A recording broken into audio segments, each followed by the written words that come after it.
Recording in progress.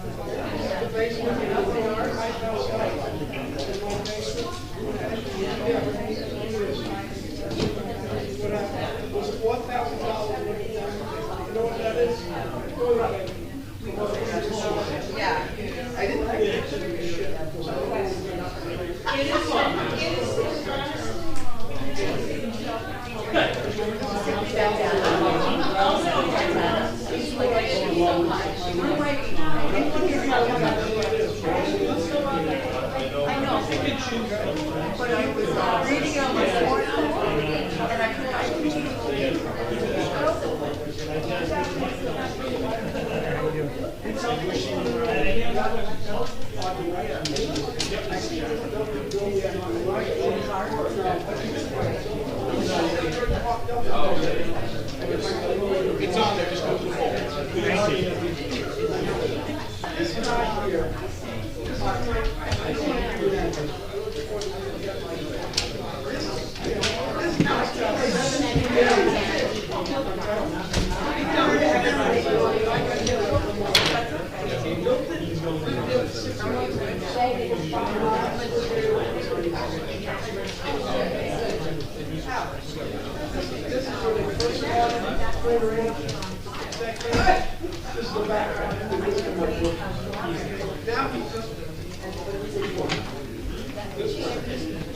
That's the first thing.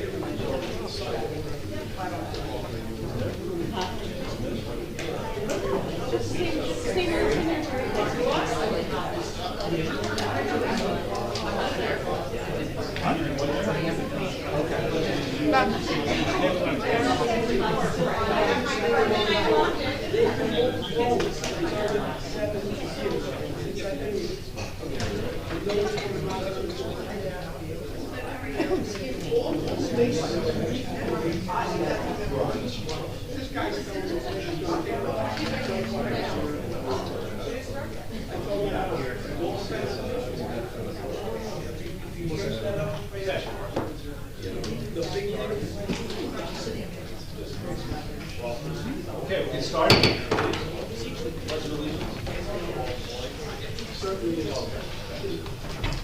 Pledge allegiance to the flag of the United States of America and to the republic for which it stands, one nation, under God, indivisible, with liberty and justice for all. I wish to announce that the 48-hour notice was sent to the Asbury Park Press, the Co-Star, and the New Co-Star on December the 16th of 2021 that a copy has been placed on the bulletin board, and that a copy has been filed with the Borough Clerk. Mr. Bunnell? Absent. Mr. Gubitosi? No. Oh, I'm sorry, are you on Zoom, Randy? Yeah. Great, okay. Mr. Gubitosi? Here. Mr. Sexsmith? Here. Mr. Weber? Here. Mayor Fox? Here. Mayor Fox, I have a point of order before we start this meeting. There's a couple of items on this agenda that I don't think belong on the agenda, because a majority of the council did not want them on the agenda. So particularly the workshop discussion item on hotels and motels, as well as the ordinance introduction regarding hotels and motels as a conditional use. And then apparently we just got another ordinance introduction today, 5 or 6 hours ago, regarding zoning on, changing the zoning on Main Street. So I don't think that those items belong on the agenda because they were not approved by a majority of the council. So, And I'd like them taken off. so let me respond to that, Councilman. I don't think the spirit of the ordinance is necessarily to take things, rip things off the agenda or get things approved up front. If there's an agenda item that the council wants on there, they have the opportunity to vote to do that, which in many cases they do. In the case of the conditional, the allowance for a conditional use for hotels, motels, I'm not aware of anybody saying they didn't want that on the agenda. I put it on the agenda because I think it is appropriate to put it. Okay. If you Mr. go- Mayor, listen, points of order are not up for discussion. Councilman, Okay. Councilman, Could I finish, please? No, Could I you finish, please? can't. You're gonna listen to me. No, well, I actually have the floor. Amanda? I have, Councilman, I have the floor. Oh. So, as I was saying, at a prior meeting, I think it was 2 meetings ago, we asked the borough planner to assess and look at conditional uses. And in addition, at the land use board, there was discussion about that in the last 2 land use meetings. So I think there's been a lot of discussion about this topic. I think airing this out on all sides of it makes a lot of sense. From a perspective of taking things off the agenda and adding things onto the agenda, again, the council can vote to put things on the agenda. I put things on the agenda. I don't think you have the ability to say, no, you can't put that on the agenda, we're voting no. But in actuality, you did not do that. So, Mr. Mayor, a majority, we just passed a law clarifying this earlier this year, that a majority of the council has the ability to set agenda items. And we discussed it, we said our desire, a majority of the council said our desire of we want an ordinance that bans hotels and motels and we did not ask for one that makes them a conditional use. So it's really super sneaky to say, well, they never said they don't want this conditional use. We had a discussion, we talked about what we wanted, we put on an ordinance regarding banning them altogether, not for conditional use. Right. So I don't think it's proper. We already had a workshop on this, so I don't think it's proper that we have this. Okay, so if a majority of the council sets the agenda, or it has influence on the agenda, tell me which 3 council people asked for this. Presumably you and Council President Sexsmith. Name the other one. And if you can't, then we don't have a majority to put it on the agenda. there's any number of things on this agenda that were not approved by 3 council members. Any number of things. But we don't object to them. I agree with you, but we don't object to them, so they stay. None of us objected to a tax lien, returning a few $1,000s to a, because none of us object to them. So, And we object to this. so you object to the fact that we want to have a discussion that for the total community. You're objecting to that. So we already had a workshop discussion on this. I'm not in favor of wasting the public's time on another workshop discussion on this. And the planner and the town attorney made it clear as day when we had that discussion that if we want to ban these outright, we can, And the problem, the land use board found that it was inconsistent, the way we did it was inconsistent with municipal land use law. Okay, so that's why we want to ban it outright. So why would you put, if a majority of the council wanted something on the agenda, why would you put a conflicting ordinance on the same agenda? I think what you're doing is you're putting an ordinance on here in a workshop discussion that needs to be had, because a conditional use, in this case, if you want to vote this conditional use down in an introduction, do it. But I think it's appropriate that the people of the town have the opportunity to hear what a conditional use hotel motel on Main Street would be, rather than be the first town on the Jersey Shore to outright ban hotels and motels. I think our public deserves that. I think we should be able to work together, talk this through, and have the discussion. Okay, but it's not about what you think, Mr. Mayor. Since you're not entertaining my point of order, I'm going to make a motion that we remove those two items from the agenda, and the other one that was added a few hours ago, earlier today. Yeah, I can clarify that. The one that was added a few hours ago, we could have actually probably folded it into ordinance 2022-18, because it's all really wrapped into one. It's just some more detail on 2022-18. That's all that 2022-19 is, as I mentioned to you in an email earlier today. Yeah, and I'm not asking you to clarify anything, Mr. Mayor. What I'm asking for is, I'm making a motion to remove the workshop discussion on hotels and motels and the ordinance introduction to make hotels and motels a conditional use. My motion is for that to be moved from the agenda. And there is a second, and the reason I second it is because the mayor does not seem to be acknowledging the fact that he does not have the power to add something to the agenda without the council's approval.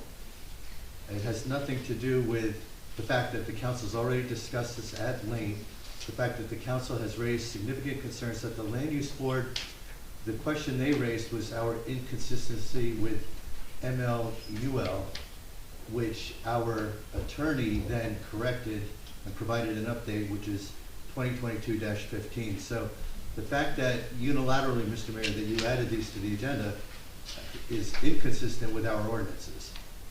I don't think it's inconsistent with the spirit of our form of government. Well, we have a very, very specific law that says the council controls the agenda. So I don't know what else you want to compare it to, but the law says the council controls the agenda. As Councilman Weber, I have the floor, Mr. Mayor. As Councilman Weber stated, you and our BA and our council president and others develop an agenda which, for the residents' knowledge, is shared with the council the week prior to the meeting. So during all of last week, the council was able to review the agenda, and if we don't, as a council, strike any of those items, we effectively are agreeing with those items, and therefore you have the majority of council's agreement. However, these items, the workshop and ordinance 2022-18, 2022-19, were added without any knowledge of the council, and we didn't see it until the public saw it, which is totally inappropriate. Hold on.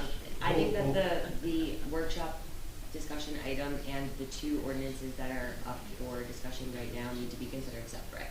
Because it's my understanding that the workshop discussion item was on the original agenda that was posted. Yes, it That was So posted, adequate but never notice was- agreed to by the council. So I would argue though, Councilman, that ordinance, I'm gonna get the number right, hold on, 2022-15 wasn't on the preliminary agenda item. We added it to the agenda, which is the Right. council's prerogative to do that, but Right. no one added this except you, Mr. Mayor, at the 11th hour. We No, added so- this, It was added Friday, we it's added not the this, 11th hour. we added this with, yes, it was. We added this with clarity. No, it We- wasn't. So, It was never shared with the council. It went out to the public on Friday at whatever time, 5 p.m. The council didn't see it until the public saw it. so your objection today is at 3 or 4 o'clock today, not Friday, Saturday, Sunday, Monday? So It has- I made a motion, And and I- it was and seconded. it has been Can we get a roll seconded. call vote on this, please?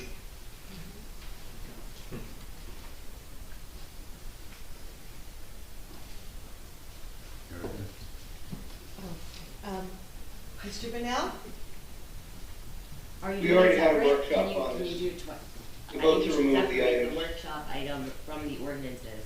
You're gonna do it, just do two votes. I'm sorry? Just do two votes. You should consider it separate, the workshop item and the two ordinances. Do two votes. So this roll That's call, fine, I'm happy to have this be two votes, that's perfectly fine, as long as Erica can clarify which one we're talking about first. John, I believe you have to amend your motion to be clear and distinct that for the workshop discussion, is the first motion. So I'm happy to amend the motion to say, to make it two motions, that we vote to remove the workshop discussion item on hotels and motels, since we've already had a workshop discussion on that, and a separate motion to remove ordinance introduction 2022-18, and I believe this, if I have the numbers right, it's 2022-18 and 2022-19, and let me, yes, 2022-18 and 2022-19. I'll second your first motion, John, to remove the workshop discussion on ordinance for conditional use requirement of hotels and motels on Main Street. Mr. Bennell? I vote yes to remove the workshop. Mr. Gubatose? Yes. Mr. Sexsmith? No, I think this is a discussion we should have with the public. Mr. Weber? I vote yes because we did already have this discussion with the public. Mayor Fox? I vote no, and the discussion with the public included that we would go back to the planner and she would develop some options. She did that, provided it, she provided it on late this past week. Actually, she was at, well, I wouldn't say why, but as the as the other total ban was added on Friday, this too was added on Friday. There was nothing in the preliminary agenda on Tuesday, nor was I informed between Tuesday and Friday that this was going on the agenda. So it's kind of interesting to me that we say that the council approved this, but really three council people did. Were you made aware of this, Council President? What? That the, on Friday, prior to Friday, that this was the total ban was going on the agenda? Yes, I was CC'd on an email from Councilman Wetton. Okay. Thank you. And on top of So, that, And I wasn't. our borough attorney drafted And the. so I am part of the council, but I was left out of the discussion completely. So that's my vote, no. Okay, that's fine. So if I need to make a separate motion now to take ordinance introduction 2022-18 and 2022-19 off the agenda, because once again, a majority of the council did not want them on the agenda. And just a commentary, I know you said that you thought the planner would come back and make some recommendations. That's fine, Mr. Mayor, but we want the planner to come back with recommendations that a majority of the council wants. There's no sense in having the planner come back with recommendations that a majority of the council doesn't want. But, so that's my motion. I'll Well, second. You have to second the motion before you can. Second. Okay. Mr. Bennell? I vote yes to remove the two ordinances. Mr. Gubatose? Just want to say for the record, for the public, that this is purely an issue of procedure that is being violated, and the mayor understands what our rules are. He added this without council approval, without even discussing with us. Our own attorney and our clerk, and perhaps others, were aware that we were asking for this early in the week.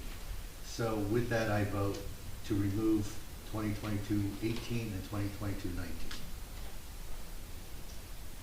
Mr. Sexsmith? No. Mr. Weber? Yes. Mayor Fox? No, but I would like, Erica, could you please read the memo we got on this particular item? The memo, the one, okay, the one that I got off of the email for comments, for public comments? Yep. I'd like that read into the record. Okay, so I received an email on our council questions and comments email, and Is it open? this is from Dr. Leonard Belori, President, Congregation Agudath Akim, McCabe and Central Avenue. Dear Honorable Mayor Fox, it has come to my attention that the council meeting this evening that a discussion and potentially a proposal is being presented on the prohibition of all commercial establishments offering lodging, such as hotels, to travelers and visitors. I must provide my thoughts of the potential impact as president of the Congregation Agudath Akim. I have grown up here in Bradley Beach and have started my tenure of president to revitalize the Bradley Beach Jewish community. As our community continues to grow with many new homeowners in Bradley Beach, one of our biggest challenges is finding accommodations for both tourists who have heard of Bradley Beach's beauty and others in the tri-state area who are considering moving to Bradley Beach and are looking for short-term accommodations so that they can get a better understanding and a feel for the town. Each year we have hundreds of guests who are forced to stay in Avon and Ocean Grove, including some of my family. And while we are very happy to see the James open locally, there's still a need for more local town appropriate inns which can bring tourists here who will spend money in Bradley Beach and possibly move here. While we are not looking for large hotels which would dominate Main Street, we do believe that there is room for smaller inns which will attract tourists who will support our town. Okay, thank you. Okay, we'll now move to the next, we have four, I think, fairly short workshop topics. Beach Avenue drainage, Beach Avenue drainage ordinance, and then 2023 daily, weekly, seasonal beach bed pricing. We start with Beach Avenue, I hope I didn't say beach bed drainage, Beach Avenue drainage. And Kim, do you want to kind of just introduce Ben to this discussion? And here, you can see in the engineering, when I first came to the borough, I had received some complaints from residents about some drainage issues on Beach Avenue. The DPW superintendent and Ben went out, they took a look, and this is what they have come up with.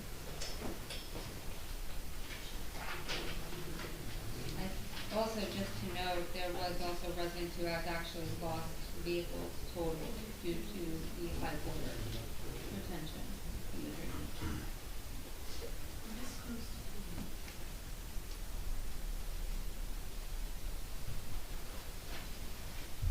The other way the sign can be tilted towards the public, since you have your own sign back there. The Small monitor? sign you guys can see, and maybe the public can see the larger sign. Yeah. It's supposed to be tilted. I requested it at the last meeting, and I don't see any changes. Well, Probably because we have give us more 20 capital. seconds, and you'll have your change. Then if you can tilt it, that's. You can slow it Yeah. down. Hey Terry, could you, Terry, I got it, I got it, I got it. Terry, could you move the slide, please? I don't understand.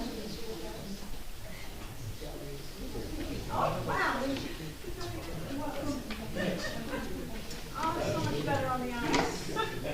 Can everybody see that? And can everybody on Zoom see that? Yeah, work, please. Thanks. Okay, thank you, Mayor and Council. We're here to talk about Beach Avenue drainage study investigation that we performed. As Kim mentioned, this was based on some Bingo. complaints that have been received. I Yeah, met order, please. with your Public Works Director.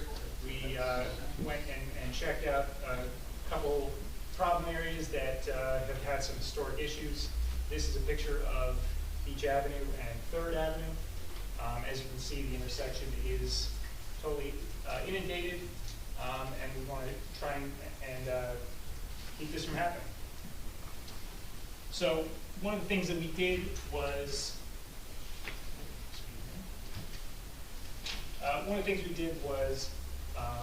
Public Works got a CCTV, closed circuit television inspection of the pipes to just make sure there were no blockages. Pipes were cleared, and from what I understand, generally when this flooding does happen, it resolves itself in about half an hour to an hour, which to me indicates that it may be a capacity issue of the pipes themselves. We took a look at the existing system. There are a lot of shallow pipes very shallow slope, and they're kind of undersized.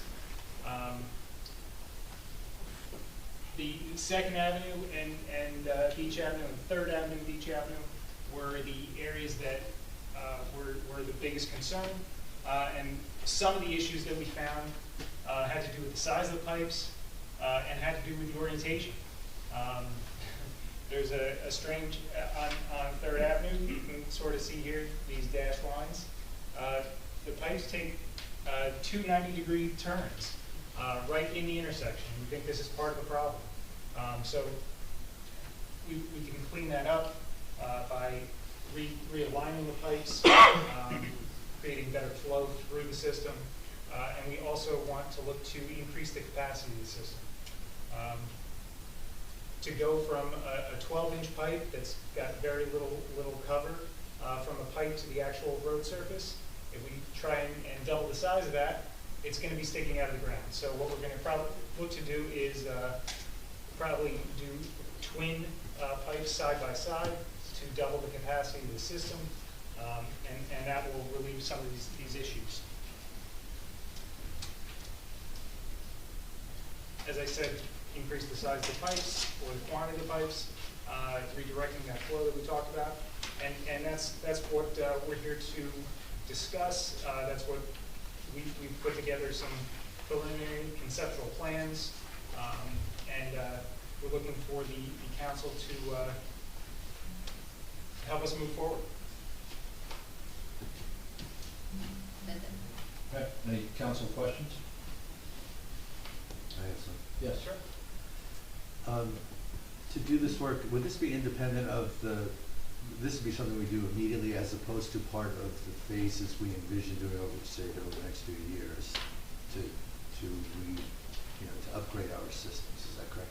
Yeah, so the area of this work overlaps with the Phase 2 sewer program that's going on right now.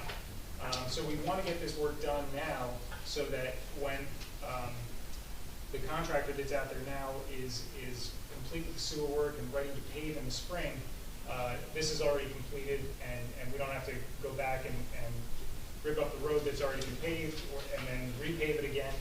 So we're trying to get everything done as soon as we can.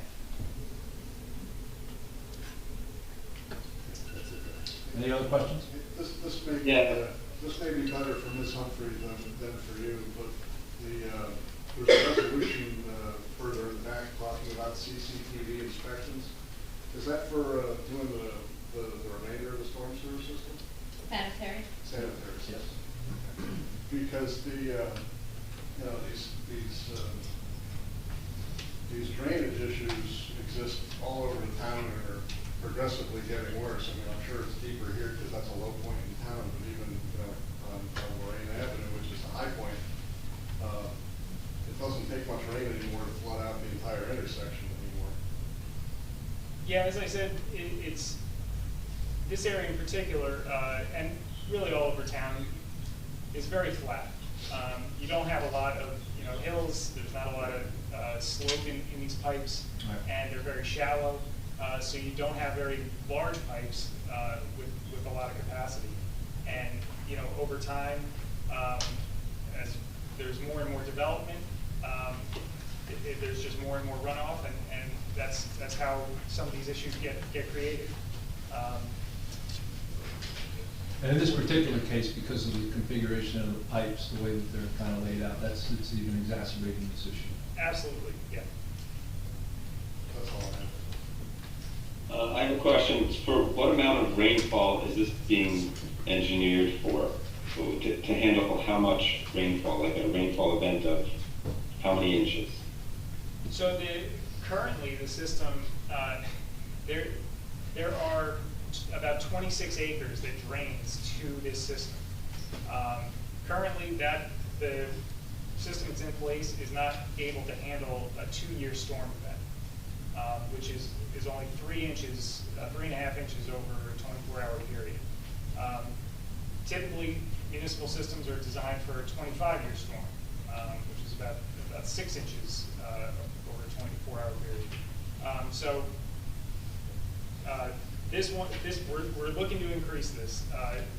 we're not gonna be able to get all the way up to the 25-year storm event, because as I said, the larger pipe size we go, the more the pipes are gonna be sticking out of the ground. These are already very shallow ductile iron pipes, which are, you only use ductile iron when you have very little room from your pipe to your road surface. So as we go increase size, it just won't work, and we're limited at the outfall at Sylvan Lake because that outfall elevation is set by the mean high water line. So we can't just drop the pipe system down and get more capacity. We're limited to what we can do. So we're looking to double up the pipes and get additional capacity that way. All right, Bill, so what's the rainfall in inches, and what's the year storm event that we're building for here? We're Best you can. We're doing the best we can. We're not hitting a target storm event. We're increasing the capacity in order to reduce the frequency of issues, such as we saw at the intersection of Beach and Third. Good. I say it another way, you're taking the capability up as much as you can at this point in time. Correct. I hear you, but I'm wondering if it's going to be, we're just going to have to redo this because we've had multiple rain events of, like 6-10 inches in the last few years. So if it can't handle that, I mean, we're only going to get more of those. So if we can't handle that, then I'm just worried that we're throwing good money after bad because then we'll have to upgrade from whatever this is. Well, I think the point is that it'll cut down the number of incidents where you have issues. Are you ever going to eliminate the problem? I'm not sure that we will at this point without doing something that's very significant. Right. So if we're looking to find additional capacity, we're then talking about redirecting drainage, installing pipes to bypass the system that's in place now, which is a much more extensive project, which requires additional permitting, a lot more time, and a lot more cost to essentially install pipes where they're not now. And in this case, what we're trying to do is take the existing system and improve it while we're still able to, while the road is still, the roads here are still under construction for the sewer project that's currently going on.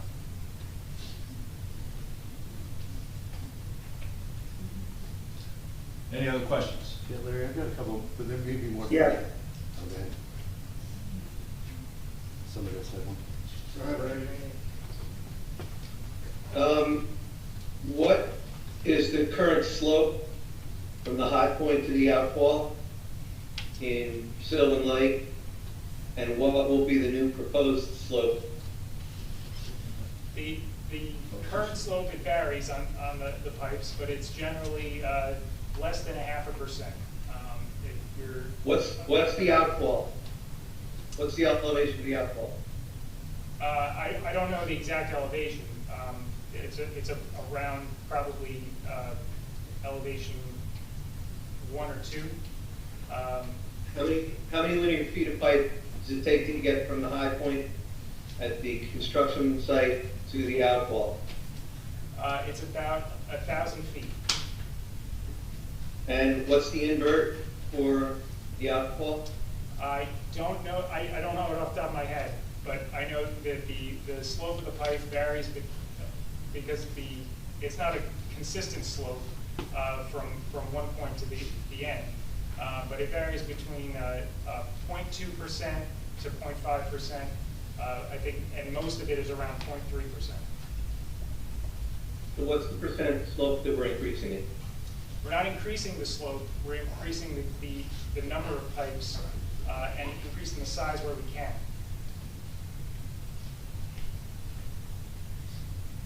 Increasing the slope would mean that the pipes at the high end would be. Yeah, I know what it means. I was just curious what it is. And well, you say we're not increasing it because we can't. Correct.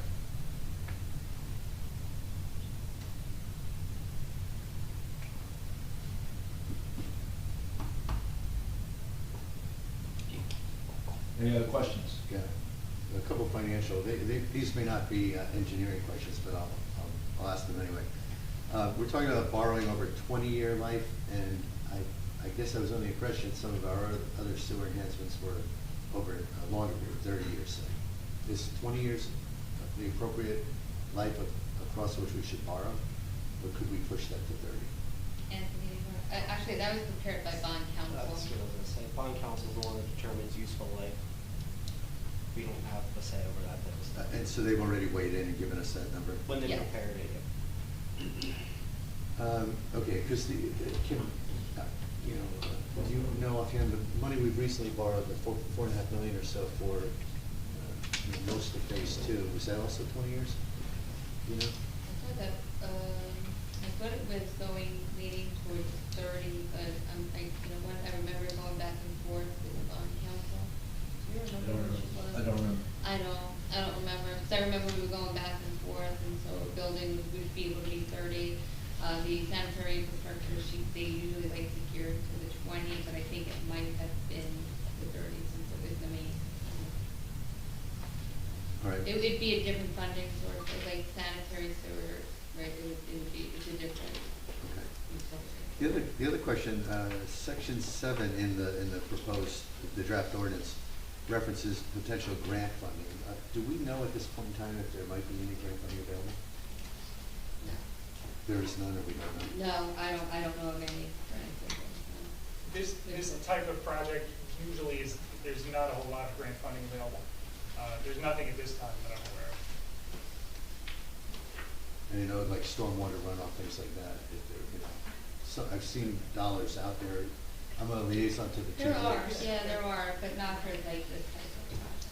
Yeah. If you had maybe an infiltration of fecal matter in your beach due to stormwater failure, IVIC has a program for that. There's different programs that are out there, but not for this type of, this is just a good. Okay, thank you. Okay, any other questions? Okay, do we want to just move into the ordinance, or we want to just hold that?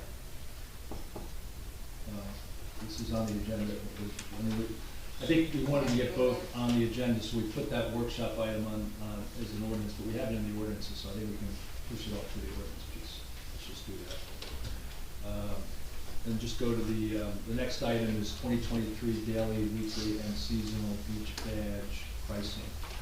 The reason we have to get this discussed, and we don't have to finalize every element of it, but at least reasonably. No, but you gotta look out. Reasonably is, we usually have a beach badge sale. Oh, I'm sorry, Ben, thank you very much. No problem. Thanks for your insights. Thank you. You want to comment on beach badges, Ben? No, that's want to buy. I'd like to buy one. Yeah. That's right. We just got a primer on discounting beach badges. So, for those who aren't aware, what we've traditionally done in the last few years is we have an $80 seasonal beach badge price. We discounted from basically December 1st through January 1st by $20 down to $60, and then we extend. Then we extend a discounting of about $10 down to $75 $75 from 70. Oh, that's right, 80 to 70. I'm looking for number 75. I'll reference that in a minute. To $70 through the end of March. That discounting, it's about $235,000. That versus list price. So just so everybody's aware, it's a pretty substantial discount we provide, and we provide tremendous value to it to some of the towns around us. We're a pretty good value at $80. I think Avon Spring Lake are over $100 at this point. I'm not sure whether Ocean Grove is at this point. So right now, just with some preliminary discussion, I think the proposal we want to make is to continue with the discounting approach from 80 to 60 for the month of December, but cut the discounting for Jan, Feb, March to just January.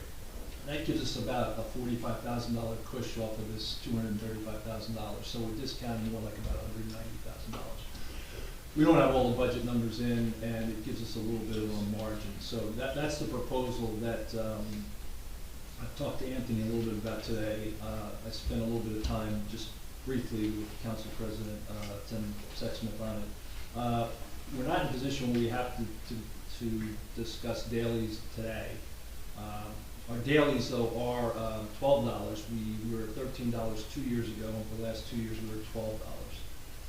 So that's a conversation we kind of have to wrap up and get a little bit tighter. But I'll stop now and let anybody else talk from the council perspective. Anybody wants to make a comment? Yep. Probably directed to our CFO. Anthony, do you have a sense for how our beach utility ran this year? I mean, are we on a steady course? My last recollection, which is 4 or 5 months ago, was that we were anticipating incurring a deficit because we had a lot of one-time charges that we were trying to recover. We were not dramatically, in fact, I don't believe we were increasing our beach revenue at all, but I think we'd added $400,000 to $500,000 of charges to the utility. But I don't know how much of the numbers we added were one-time, where we draw down our surplus, versus ongoing. Do you have a sense for ongoing? Are our revenues, if they were to maintain the status quo, would they be sufficient to cover appropriations? So the revenues right now are on course with what we budgeted. So we're covered there. So the revenues that were in the budget were adequate to cover the expenses. So the expense side, we still have a month left, and there's some stuff that we're going to be doing, small salaries we have to pay out. So we should be okay for this year. I don't see any deficit occurring this year or any over expenditures over this year. So we should be okay this year as far as how we end the year. And just to be clear, I know on a $2 million give or take budget, I know we had added $400,000 or $500,000. A lot of that was one-time charges, sort of recouping pension costs and maybe some salaries from certain elements that hadn't previously been charged to the utility. So I'm surprised, I'm happy if what you just said is true, but I just want to test it. I'm surprised to hear that you think we didn't incur a deficit, like just revenue in versus appropriations. You think we at least broke even, maintained whatever surplus existed? Mainly because it's all deterministic on the weather. I mean, if we have good weather, better weather this year than last year, we're going to have more people coming in. We were pretty beneficial as far as how the weather turned out this year. And we were about 200,000 over on beach badge revenue. Most meetings, I had provided the mayor with an update as far as what the beach badges look like, taking the VIPLE charges, the cash charges, the people coming in with credit cards and things like that. So we are good for this year, just mainly because of the weather. I mean, we lucked out. Right. But the appropriations is the side I was confused by. The appropriations where we added almost $500,000 in appropriations to what ongoing had been about a $2 million appropriation level. And then we added revenues also to all that. So that's the key point I just want to leave everybody with is, as our CFO, you're feeling that we're pretty close to a break even. We didn't draw down surplus this year, 2022. But we won't by year. Yep. Okay, great, thank you. Anyone else? Council President? No, I'm good with the proposal to do the discount in December, $20 discount in the month of December, and to shorten the winter discount period to just January. Anything else from the council? And Mr. Mayor, just to confirm, you're also saying keep the fee levels the same, just shorten the discount period. Yeah, right now, again, we've been very fortunate in the last 2 years of keeping the seasonal badge number at $80. I'd like to try to maintain that as long as we can. It's maybe the last year.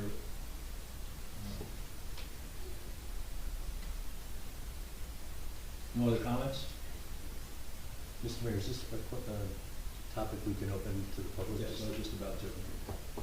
Any comments from yourself? Yes.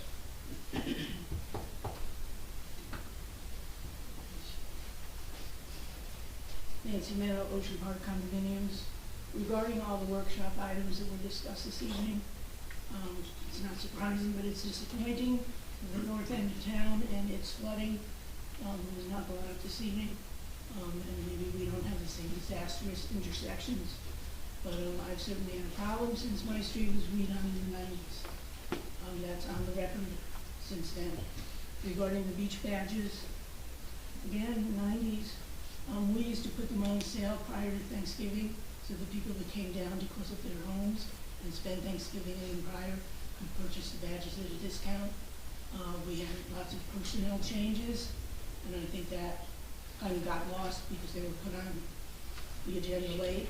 And here we are again, not planning well ahead to accommodate those residents, or I should say homeowners. It's disappointing, but not surprising. Thank you. Thank you. Any other comments? Okay, we'll close that workshop then, and we'll move to presentations. There are no presentations. We'll move to approval of minutes. Make a motion to approve October 25th, 2022 council business meeting minutes. Second. Mr. Bennell? Randy? Yes. Mr. Gubatose? Yes. Mr. Sexsmith? Yes. Mr. Weber? Yes. Mayor Fox? Yes. Okay. Mayor, if I could intervene for a moment. Sure. The workshop for the Beach Avenue drainage, it wasn't open to the public for any questions or comments. Would be a possibility at this time to do that? Sure. You have to do it. Yep. I'll open up the workshop for Beach Avenue drainage. Any comments? Thomas J. Colan, 612 Third Avenue. I just had a couple of questions for our engineer, Ben. That picture you showed of the flooding, it looked like it was during the work. There were green pipes out that the sewer guys were working, so that's a very recent picture, is it not? I don't know exactly when the picture was taken. It was given to me by the town, but I think that work was actually one of the utility companies doing work there at the time. At the time, so it's a recent picture because they've only been here for a while. And do you have any other historical, documentation of the flooding situations there? Only what I've been told by the borough. We've had feedback from a couple of residents right there. Sure. And will you be using ductile iron on the new work? You're going to leave the existing ductile iron, and then you're going to put a new one right next to it, I'm assuming. Most likely. It hasn't been finalized, but that's generally the plan. Great. And will you be removing the 90-degree turns? Because obviously those will come out. Yeah, I don't know if you saw in the slide I had. Those 90-degree turns can be basically straightened out by adding a new structure, additional pipe, and we can correct that. I can show you the photo of the printout at the No, great. That seems like it should be done now. Absolutely. And do we know if it was high tide at the lake when those pictures were taken? I don't know. Okay, because I'm just wondering, is there any backflow prevention from high tide from the lake? Yeah, that's a good question, and that's something that we would look at doing as well. Possibly installing a backflow preventer, a check valve at the outfall. And so that can be done as part of this project? That can be done, yeah. Okay, great. Thank you very much. Thank you very much, Ms. Sutton. Okay. Hello. Oh, okay. My name is Ed Pisa. I'm from 230 Avenue, Bradley Beach. That is my home. So to answer your question, so we're clear on that, I'd like to add a little levity. Can I add a little levity to this? Just a moment's levity, just a little? Talk to us. Okay, Don't talk to I'm going to add a little levity. There's no smoke coming out my ears. Well, I've been had there- conversations with you before. I've been there for 37 years, going back to Mayor Lowenstein. Mayor Riley. And I've had so much smoke blowing up a certain part of my anatomy, it should be coming out my ears by now. So to answer your question, it's been going on for, Sorry. You gotta talk. Sorry. Sorry. To answer that question, it's been going on for 37 years. It's been reported to this board and other boards back for 37 years. Yep. The police department has come, so that answers that question. I happen to be in the industry myself, so to answer Mr. Brunel's question is, what we want to do is increase the volume, so that volume will clear that corner and other corners, of course, more rapidly than it does. We're all under the understanding when we have a tremendous rainstorm, nothing can be done about that. That's nature, and so be it. What happens here is that it sticks around for quite some time, half hour to an hour. People drive their cars through it. Slipping through that is a possibility. It has never happened, but slipping through it and winding up in somebody's lawn or in their home is a good possibility if you try to go through that and step on your brake. So that being said, I mean, I think that it's a worthwhile project. I would love to see it done throughout the town, obviously, but I know for a fact that mine is going on 37 years. And while I'm up here, I just want to compliment the police department. I have to tell you, those guys are great. If it wasn't for those guys, you know, No. they have come down and helped us many, many times. So we have great police departments. So just, if you need any information and pictures going back, let me know. I have them. Okay, thank you for your, yep. Any other questions? Okay. We will move to public comments on the agenda. 5-minute limit. Sindelinski's on the 11:22 agenda, please. Any questions on the agenda? Yes. Thomas J. Cohen, 612 3rd Avenue. I saw something on here in the agenda in terms of resolutions. There's a resolution to CCTV the pipes. I've been coming to these meetings for a long time, and it was my understanding that was done a long time ago. Also, it's $183,000, and we don't even know if we have a feasibility study to sell the sewer. So I would say it doesn't make any sense to do this right now. The sewers are 100 years old, and what's taking place on Valley Boulevard, 2nd and 3rd, needs to take place everywhere. There's no reason for us to put Band-Aids on 100-year-old sewers. So we have a program, let's stick with the program. To spend this money now to gather information, we know the sewers are 100 years old. So I would recommend voting no on that. Also, the ordinances that were taken off the agenda tonight, 18 and 19, I just want to clarify, it was improper anyway. Number 18 was posted on Monday. Is this a question? I'm just trying to clarify as a question. It's a comment. Okay, I mean, thank you. when I ask questions, you tell me it's time for comments. I just asked a question. Okay, I'm just trying to figure it out too. So those were actually improper because they weren't posted for the public 48 hours. Number 18 was posted on Monday, and number 19 was posted around noon today. If I can guess, I found it at 3 o'clock on the website. So those couldn't have been done tonight anyway. So the Councilman Weber was absolutely correct in handling it that way. Also, let's see, the bills list I got. I would recommend that the council, I know it's a first reading, so I hope you approve the removal of hotels and motels from the GDW and GD zone. It should have been done a long time ago, and I'm happy that it's done now to protect the residents. I am a property owner on Main Street. We have parking issues. There's no reason for it. What I would recommend, and I don't like to say don't do something without giving an answer, is that you should really take a hard look at the bed and breakfast ordinance. That can be enhanced to take up a bigger part of the residential zone as the conditional use that it is. And it could be a grassroots effort to create more rooms for transient or visitors to this town, and wouldn't have to be a corporate hotel situation. So that would be my recommendation. I hope that will happen. Thank you, Mayor. Thank you. Any other questions on the agenda? Yes.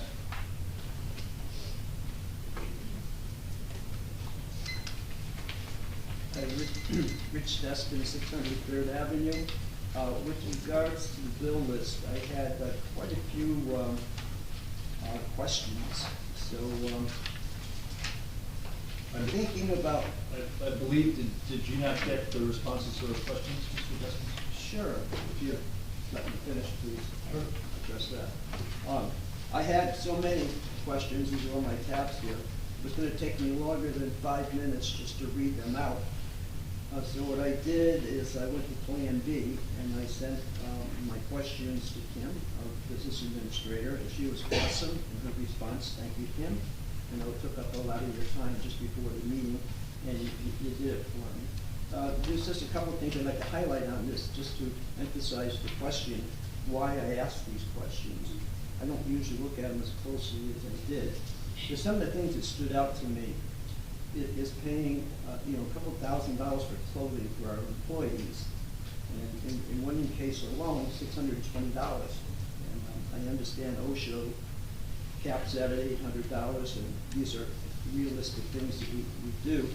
I just question sometimes, in one case, the amount of clothing that's covered is including socks, and the only things really left out were jockey shorts and athletic supporters. I don't know why they stopped it, but it did. I don't think athletic supporters they're not guaranteed, they're not usually more pathetic. Okay. Well, I was gonna call it something else, I was looking for a more friendly They've been obsoleted. description. They've been obsoleted. I just found it, okay. Another thing that popped out at me is paying $1,000 each for microphones. I've been in a business where I use microphones, and I used to get contracts from celebrities that would specify microphones. Nobody ever came near that kind of money for it. So I don't understand why we need that kind of a quality microphone. And the explanation was that people were complaining about that they couldn't hear. Hopefully we'll be able to hear a lot better with that. Another one was a question I asked is, there was a tree removed for $5,100, and the answer I got that this is on borough property. Anybody have an answer as to where that tree was? I have a listing, I don't have it on me. Okay. The other one here. Right, it's multiple trees, not one. Oh, okay. It's a tree removal, okay. Yeah, no, so that $5,100, some of that was not on borough. Well, it was all in the, Right. so it is on borough property, you're right, yeah. Then on page 12, about the orange flag tree removal for $3,500. Was this on somebody's grass strip for residential property? That was on Borough Park. Is that a residential? No, like Borough, it's all Borough property. There was a tree inventory done, so we decided to take care of all the borough trees as soon as we could. We All right, haven't so gotten to the yellow trees there's yet. two separate line items for the same thing. Correct. With different costs. That's one with red tag trees, one with orange. And last two comments will be, and thank you so much. Thank you. Any other questions? Yes.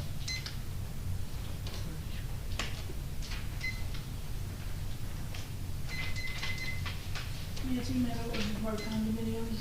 I also had a gazillion and one questions on the bill list, which I kind of overlooked many months because I get a lot of what I consider to be unhelpful information. However, page 18,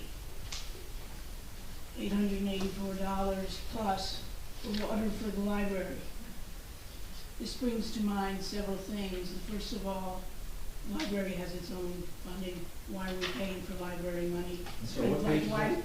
Page 18. Page 18. It's kind of why do we pay for aftercare when it's a Board of Education expense? In addition, let's go into everything else with, I just have a water filter on my sink. It works. It cost about $35. And believe it or not, I personally installed it. So, quite honestly, to be spending this kind of money and having it coming out of this budget, of course, I might hear, well, we didn't have the right line item. I don't understand it, and I would suggest that we correct this situation so that we don't continue to waste resources, financial and otherwise. Nancy, just so you know, that was charged to the library budget. Coming out of this. Library. Yeah. We buy it for them and then just charge. And again, why is it necessary? $35 and you get the budget. Thank you. Any other questions? Okay, we'll move to ordinances. I just want to check. Oh, I don't Does see, anybody mind if I move this back a little? Yeah, I please, can't see it when it's There's turned none, like that. there's none. I didn't see any on that other screen. Okay, well, there's 24 people, so let me just make sure, okay? This one. No, that's not hovering over, sorry. No, okay, looks like we're good, okay. Okay, we're now at ordinance introductions. We'll start with ordinance 2022-15 and see where we go from there. Ordinance 2022-15 is an ordinance deleting chapter 258 hotels and amending chapter 450 zoning, the borough's revised general ordinances to prohibit hotels and motels on in the borough. We'll start with council comments. I'd like to start if I can, Mr. Mayor. We all campaigned and we all knocked on a lot of doors, and I knocked on I spoke to hundreds and hundreds of people in the course of this last campaign. And I talked to them about hotels and motels at every single door, and I have to say that 99.9, or I don't know the exact number, but with the exception of maybe a person or two that had to think about it, nobody wanted hotels and motels, especially on our main street. Just want to make, for clarity, this doesn't affect our bed and breakfast. We can expand our bed and breakfast use, that's true. We can expand the bed and breakfasts to different zones, but I think it's going to protect the borough from having large corporate hotel chains come in and end up with a big, Ramada Inn on our main street or something like that. So I'm very much looking forward to passing this ordinance. I probably have a question for our attorney. Many people here probably tonight and others perhaps watching via Zoom recall that we did attempt to introduce a similar ordinance that would add hotels and motels as a non-permitted use. But my understanding is, especially with the review of the land use board, that we ran afoul of some conditions that we're not allowed to include on a non-permitted use. So it was inconsistent. Right, so I know Mr. Cannon, perhaps you as well, worked on this redraft, and I just wanted to ask you as much for myself as for the public, is there a quick summary you could provide as to what edits you have to make to this to make it compliant? So the ordinance that you're considering now, it prohibits it in its entirety, and so it's not, well, first of all, it needs to be introduced, then it goes back to the planning board to give their recommendations and their analysis. And prohibiting it completely would not be an inconsistent, we wouldn't be inconsistent with the ordinances With master for the plan. planning board, so it's consistent. We just need to get approval from the planning board.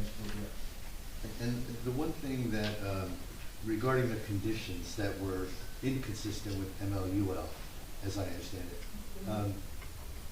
to the extent, I'm curious, to the extent a hotel goes before the land use board, a hotel applicant, and is approved, they have a unique situation and the land use board approves them, what conditions, if any, would apply to that hotel? Because I know we can't promulgate conditional use. Well, you can't prohibit the use and then put conditions on the use, and that's where the inconsistency Right. lies. And that got us in trouble. And so prohibiting it completely, there would be no conditions as well, because it would be prohibited use. Right, and the question that swirls around my head that I just haven't figured out yet is we prohibit it completely, but completely has an asterisk. You can go to the land use board and get a use variance, right? Right. So if we prohibit it, we the council prohibit it, you say it's a non-permitted use, you go, and a given applicant goes to the land use board and says, we have a really unique situation. We really like this boutique hotel, and everybody is thrilled. But that boutique hotel, you know, now comes into town. Are there any restrictions, are there any rules that that hotel would have to follow? My The guess is no. variance. Variances. And so if you, the way that the ordinance is written now is that it's prohibited, so there would be no conditions that would be able to be applied because it would be inconsistent. But if you put it as a conditional use, then you would be able to impose conditions as well. Okay. And so those are the two options. The one that's being discussed now is prohibited, so there's no conditions imposed on it. And we did strike those conditions in this version. That's correct. Mr. And then it Chairman. now has to go back to, if it passes the introduction, then it would go back to the planning use board for a similar analysis of the one that is deemed to be inconsistent. Thank you. That's perfect. Yeah, thanks, Mr. Mayor. As Councilman Weber and Councilman Gubitosi both said, that the original version of this that was put forward was found to be inconsistent with municipal land use law. The part they're neglecting to say is that it was also found to be inconsistent with the master plan for the borough, which is why the conditional use ordinances were brought up.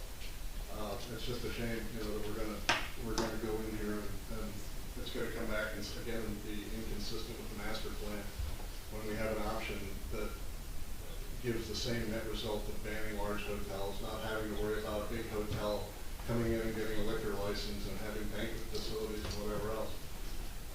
That would be consistent with the master plan. So that's my only comment. Okay. I have a couple of comments. First, on the on Councilman Gubitosi's comment about coming in for a variance. Actually, there's two comments relative to this. A year ago, when we combined planning and zoning, I think it was Councilman Weber that said more than anyone else, this gives us the ability to have a good alignment between zoning and planning, and we should really take and minimize use variances. Well, we just put something in place that's going to potentially generate use variances if somebody comes forward. So point one. Point two, I don't see George DiStefano here, the owner of the James Hotel.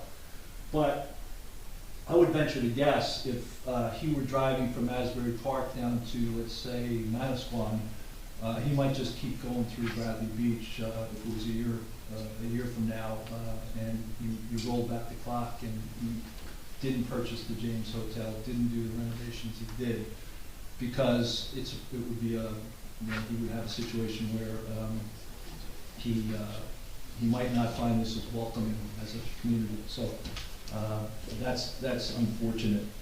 I'll counter Councilman Weber's comments because he continues to put this Ramada Inn, Marriott, large hotel, which I think we all can agree that the chances of that happening are pretty minuscule, number one. And if I were posing the question that way to any voter, I would see that they would agree with me. You know, a large hotel, banquet, liquor license. The conditional hotel motel work that Christine did, who's Christine Bell, who's our planner, precluded all that. And my last comment is, if we move to adoption on this, we'll have the notoriety of being the only hotel at the Jersey Shore that has a prohibition on hotels and motels. So it doesn't strike me as being that welcoming community that we want to be. So those are my comments.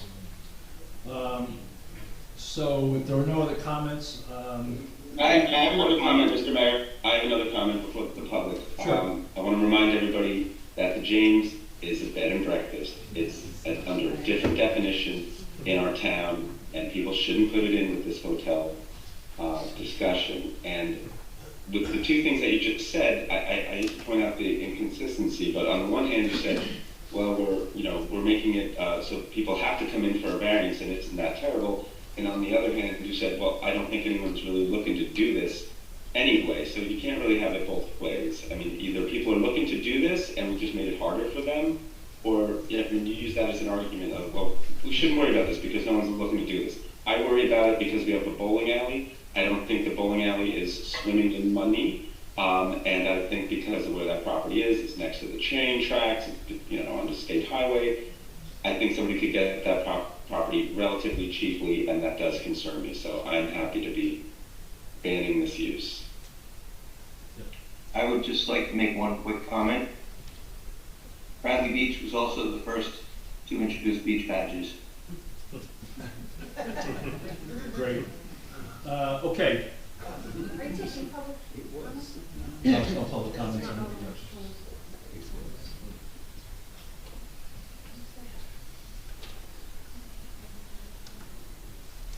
Okay, no further questions. Okay, I'd like to make a motion that we introduce ordinance 2022-15. Second. Mr. Benel? Yes. Mr. Lubitozzi? Yes. Mr. Sexsmith? No. Mr. Weber? Yes. Mayor Fox? No, and just for the record, for all the reasons I mentioned, I was going to reintroduce, or make a motion from the floor to reintroduce 2022, 18, and 19, but I won't tie up people's time with that at this point in time. Because I do not think this is an appropriate, and I really don't think we gave the conditional motel or hotel motel outline that our planner put together adequate discussion. Okay, we'll move to ordinance 2022-16, an ordinance supplementing the borough's revised general ordinances which new chapter 147, courtesy reserved, entitled Business Insurance Registration, and implement new state law requiring owners of businesses and rental properties to maintain certain insurance coverages. I'll open this up to council comments. Yep. I have a number of comments / questions, but most of them pertain to the administration of this. So I understand the underlying state law and DCA's read on this. And just for the public's benefit, what we're talking about is having to track and maintain records of insurance, liability insurance, property insurance.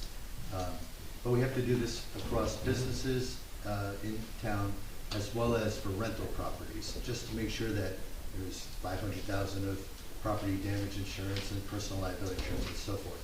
So the onus is on us to do this, and this ordinance largely says, we're going to do it. We're going to identify a person, a registration official, to do this, and we're going to charge $25, relatively nominal fee, presumably to cover our paperwork. But what this wasn't clear on, and what I'm hoping we can have some quick discussion on before we vote, is again the process. So, for example, and I'll read through my questions, and then maybe, Mr. Mayor, you can help respond if you or Ms. Humphrey already thought through some of this stuff. But one is just how do we identify business owners? I understand that's pretty easy, but the rental unit owners, I know historically we've had some challenges doing that. Well, question number one is, will we have a proactive way of identifying those individuals so we can communicate with them, let them know what's happening, or for question number one, is it just up to them to kind of know the law? Two is, how will these individuals be notified of this change in the law? Three, how will we track or enforce this? For example, originally the state law suggested that there'd be a website maintained, and my understanding is that's changed to now a position where each municipality will track their own insurance records. So my question is, how will we track that? Will we have a website access portal, whatever, that folks can go in and submit their information online? Will we have an Excel spreadsheet? Will we have paper files in a storage room? I'm having trouble understanding how we will track it, and of course with tracking comes enforcement. If people are not submitting this information to us, one, how will we know, and then two, what will we do about it? I know there are penalties identified between $500 and $5,000 in this draft ordinance. I'm not sure what drives a $500 penalty versus a $5,000 penalty. For businesses, they already go through a mercantile license process. I was just wondering if there might be something that could be done to connect the dots here, have a mercantile application include collection of the insurance paperwork. And I was wondering if a business has to pay the $25 fee, and maybe I'm wrong here, but the property owner has to pay a $25 fee. If they're not one and the same, if there's, you know, if I own the building and the business that pays rent to me conducts the business, do each of us have to supply appropriate insurance information, or is it one or the other? So I know that was a list of questions. I can hand them off afterwards, but are any or all of these considerations being addressed? Yeah. So first, we have to come up with rental registration. Yep. That's something that we wanted to workshop, but it didn't make it in to other workshops. Part of the short-term rentals. Yeah, so rental registration is where you then have your registration tracked, and that is also the way that we can also communicate with the people that are already registered for rental registration when it's up and going. For tracking, there is a month. Sorry? Sorry, could you? Sorry. So, tracking. So what's gonna happen is we paid to get a module put into our current database that the construction and code office works on. So that will track everything that we have. And remember, the ordinance to charge is not only just for somebody coming in and handing the paperwork in, because that might seem simple enough. It is actually tracking it, and it is the time that we have to make sure every quarter we make sure we get what we are supposed to receive. If it's not received, and then those summonses would be, or violations would be written out, the judge would make the decision on the amount of the fine, because that would be recorded. Okay. And code enforcement office, they would be the ones that would be doing this with our technical assistance to the construction official and code enforcement officer. Hold on, I can't read my writing here.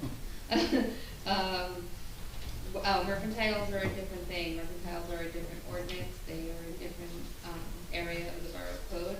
They are not affiliated with your with this year insurance. Yeah, my thought there wasn't about, you know, somehow aligning the ordinances themselves, but the process of collecting the mercantile. Yeah, so mercantiles are handled by the clerk's office. We decided that the code enforcement office would be the best place to do this, being that they do CO inspections.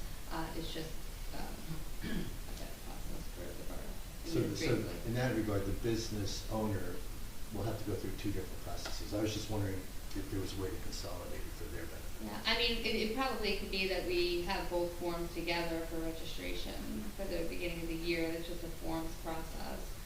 I don't think that they aren't going to go to two different departments or offices because everybody pays at the cashier. That's something that we streamlined in the past years.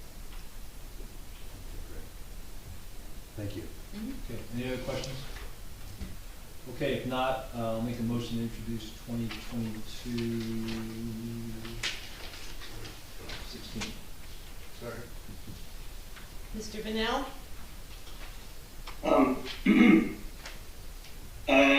There's been a big push to help out businesses on Main Street last couple of years, and I don't think that this feeds into that. It's kind of a nuisance fee, so I'm going to vote no.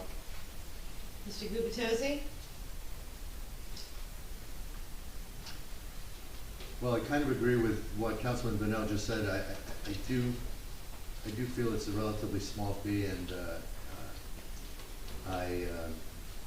the only reason I'm going to vote yes, because Ms. Humphrey did say there's been some cost incurred to set up the tracking mechanism, and there will be some cost incurred for following up with individuals who are not compliant.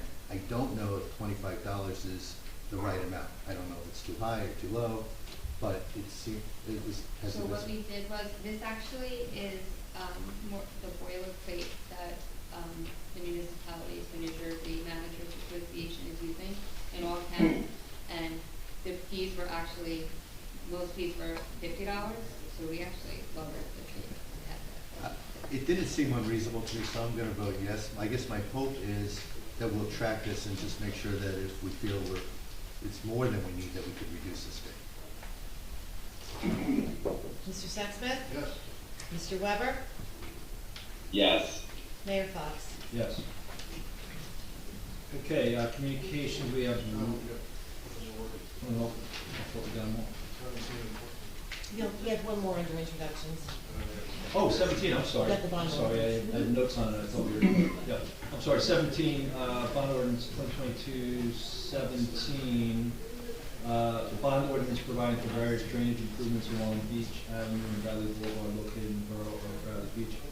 Portion appropriating $400,000 thereof and authorizing the issuance of $380,000 bonds and notice of finance portion of costs thereof authorized and in the borough of Bradley Beach in the county of Monmouth, state of New Jersey. I'll open that for council comments. Question? Yeah. The 400,000 is obviously the total amount that we would be looking to borrow. Is that correct? No, I'm Correct. sorry, 380,000, 20,000 It's deposit. the total amount of the project. Yeah, 400. 20 down, 380. I was trying to reconcile that with the cost estimates of 350, which I know don't include the engineering. But my understanding is the engineering was, engineering and legal fees and so forth was 80. So how what are we it getting is there? it's contingency built into the project because costs are, they escalate. But what happens is, how Anthony and I, bond for projects is, we don't actually bond for the project, we ban it, right? Like, we're not gonna go and do permanent funding on the project until we get bid results back in, we actually have a project that's done. So you can cancel out, which is something that the borough should do anyway. Okay, so is the 400 just kind of the 380 that we borrowed? It's a suggestion from bond council, actually. All right, I'm just Yeah. kind of Mhm. numbers oriented, and the 350, including the contingency, plus the 80 was getting me over 400, and I was trying to understand why we fell short a couple, 20 grand or so. Yeah. It was just that's the number that bond council figured would be a safe amount. So if we end up running a little shy, we'll just have to come up with the extra 20 grand or so. We would have to amend the ordinance. If you wanna go for more, we can go for more. You can Well- change it at this point in the introduction, Well, that's why I'm but asking. It's- Anthony would have to do something like that. So again, not trying to be difficult, I'm just looking at it saying, the estimate given to us is 350, Mm-hmm. and we're separately told there's another 80 of engineering and other fees. No. The No? engineering's in that only. The estimate that was given in the packet for the workshop, it included everything. Is it all just, Let me just take a look. okay, sure.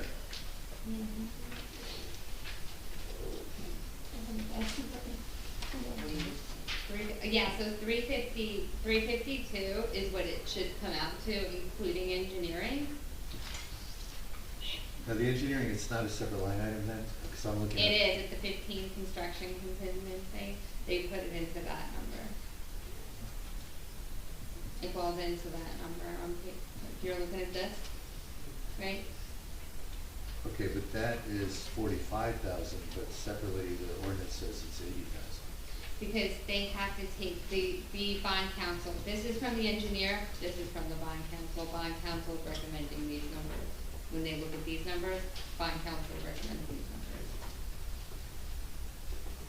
Bond councils including cost of issuance and the possible debt rolling over bands each year. Yeah. The engineering cost, the design. So the engineer isn't gonna factor in those bond costs, and all that type of stuff. The bond council's factoring that additional costs in.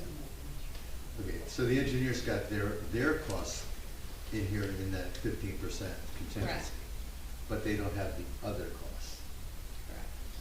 Okay, then that gets us closer to the 400. Thank you. Appreciate it. Any other questions from council? Okay, if not, I'll make a motion to introduce 2022-17. Second. Mr. Benel?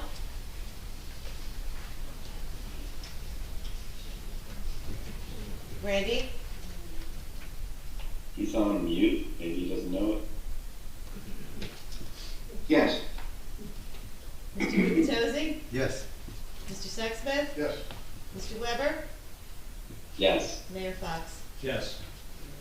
Okay, under adoptions, we have one ordinance, 2022-14, an ordinance amending chapter 450 zoning of the borough's revised general ordinance to include a new section entitled development fees. On this ordinance, we will first get council comments and then have an adoption hearing with the public. First, any council comments? We discussed this obviously at introduction. I have no comments. Okay. Right then, I will close council comments and make a motion to open 2022-14 adoption hearing for public comments. Second. Mr. Benel? Yes. Mr. Gubatose? Yes. Mr. Sexsmith? Yes. Mr. Weber? Yes. Mayor Fox? Yes. Any comments on 2022-14? This is the adoption hearing. There are no comments, so I will close the motion. I don't see any, no hands up. No. I'll make a motion to close the adoption hearing and move to approve resolution, I'm sorry, to approve 2022-14 at this time. Second. Mr. Benel? Yes. Mr. Gubatose? Yes. Mr. Sexsmith? Yes. Mr. Weber? Yes. Mayor Fox? Yes. Okay, under communications, we have one resignation on the Recreation Committee, Julie Titus. We thank her for her service. She resigned effective November 2nd. We have now moved to resolutions. First, the consent agenda. On the consent agenda, we have 5 items. 2022-251, the bill list for November 22nd, 2022. 2022-252, approval of lien redemption refund in the amount of $23,354.55 for 400 Main Street. 2022-253, approval of tax and sewer overpayment refunds for 602 Fletcher Lake Avenue in the amount of $1,058.60. 2022-254, authorizing the Zebo deposit rental fee refunds, each in the amount of $250 to Linda Peterson and Sonara de Oliveira. Sorry if I mispronounced. And 2022-255, approval of the on-premise raffle license 2022-7 for St. Teresa of Calcutta Parish. Make a motion to approve the consent agenda. Second. Mr. Benel? Randy? He's muted again. Yes. Mr. Gubatose? Yes. Mr. Sexsmith? Yes. Mr. Weber? Yes. Mayor Fox? Yes. Okay, we have 7 individual resolutions. The first is 2022-256, governing body certification 2021 audit. Make a motion to, Larry, questions or comments first? yes, sure. Okay, thank you. I did ask, and Christine, I know you provided a quick answer on, there's a question again for the public's benefit that I had asked regarding what's the nature of the evidence of compliance. That if we approve this tonight, we, the council, are saying we agree that, I think we're saying we agree that we are compliant with the state statute. Now, we, No. well, Yes, which Well, is, and the with state the- with statute. the- Yeah, finish. Yes, and the state statute's requirement is that you pass a resolution of certification stating that you've received and reviewed just those sections of the audit report. specifically the comments section. Yes. And my question is, and I asked you this, I don't know if you had a chance to respond or not, or maybe I missed it, but I there's, did not. oh, there's a separate 45-day period we have to do something. Once Which is we, this. I'm sorry? This, which is this? So we only received this report like yesterday. Right. So I thought we had 45 days from yesterday or not? You do, yes. Uh, That's correct. Okay,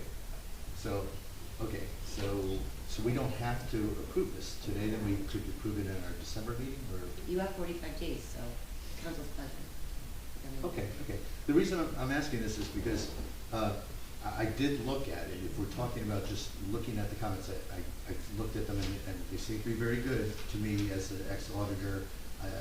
There was a lot of, insightful comments addressed, but I was hoping to have the opportunity to understand that better, to, talk to an auditor. Now, I don't know from a state statute standpoint what the state's looking for. If they say, hey, you looked at it, we're good. But I feel like when I say I've looked at it, I want to say I understood it.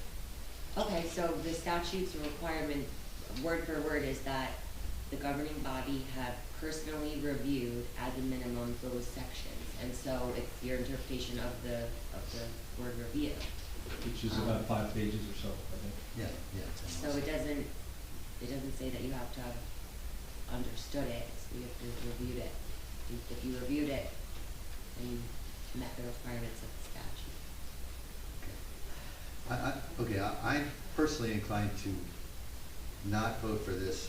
So I guess the question really is, I'll leave it to my colleagues. I'll telegraph that I'm not going to vote for this current state, but I could see tabling this to next month's meeting. I'm not even going to make that motion. I'll let others decide. So your vote's no. I don't think Yeah, right now I'm just making comments. We're not going through a roll call yet. Any other comments I would welcome? Well, I was actually going to make a motion on resolution 2022-256. So you, going by certification 2021 audit. Any other questions by council? Yeah, so I just want to make sure I understand what Christina's saying.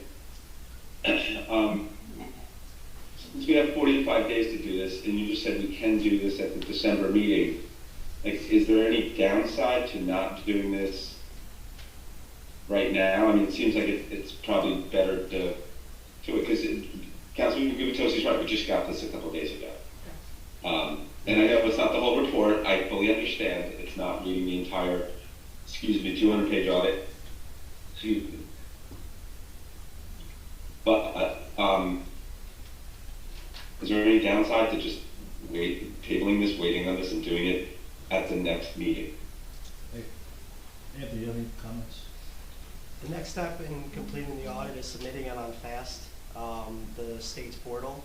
So I can't complete the submission to the state for the audit to progress our process until the council accepts it, which slows up certain other systems. But I can't complete the audit submission to the state until you guys accept the audit.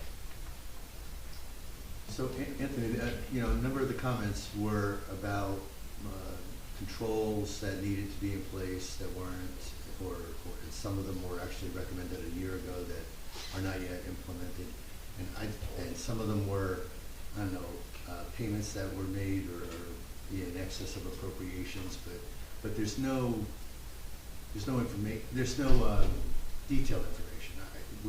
Do we make an expenditure that was $5 over the appropriation or $500,000? There's no information about why we waited a year and hadn't had a chance yet, perhaps, to make changes that were recommended a year ago. And I was hoping to have dialogue with yourself, or specifically with the auditor, just to better understand those comments. I mean, that's what I was thinking, but I want to try to strike a balance. Like, for example, if we vote on this tonight to approve it, to move the year process forward, will we, the council, still have an opportunity to discuss the comments with the auditor? I know the mayor and the BA, and I presume you, have already had that conversation, but the rest of the council has not. I mean, yeah, you guys can have all the conversations you guys want. I guess a follow-up question would be, Are you planning on changing anything in the audit report? Is that why there would be a delay, or? Well, I just feel like we're at a, I'll speak for myself, I feel like I'm at a disadvantage, not having had a chance to talk to the auditor, and while the comments struck me as being very good, you know, very, you know. There weren't any criticals or mostly tangible. minor comments. Yeah. We asked that question. Yeah, but. So no expenditures were like crazy high or anything like that. It was just cleaning up a lot of stuff for the past year that Anthony's uncovered throughout the years. Yeah, I mean, Anthony came in December, so he was not the CFO. Right. He didn't own that budget that was adopted.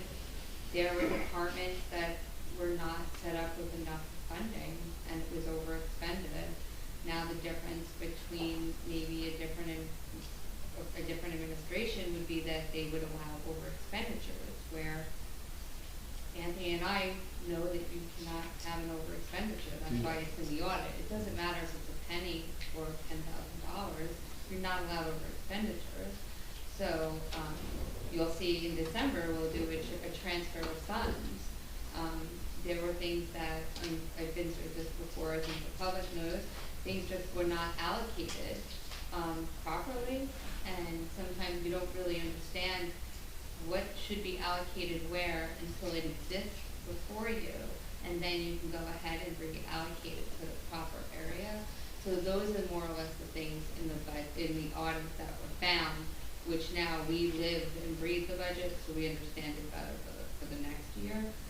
Certain things weren't corrected because they really couldn't be corrected from the prior audit because we couldn't even understand why they existed. So you have to find out and get into the weeds of why did this account have this, and why was that account charged that, and then work it all out, and which I think we have a pretty good understanding now. We know what accounts have to be closed out, which ones exist, which shouldn't exist, which ones had to be created, and the correct allocations to the appropriations.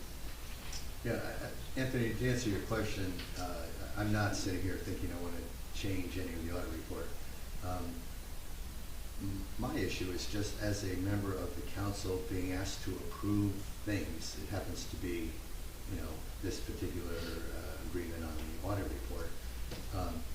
It would be nice if we had information, we, the council, me as a council member, had information shared in advance of a vote like this, so that you guys have had a chance to talk to the auditor. The mayor just made some reference that he knows these were minimal incursions into overspending and so forth.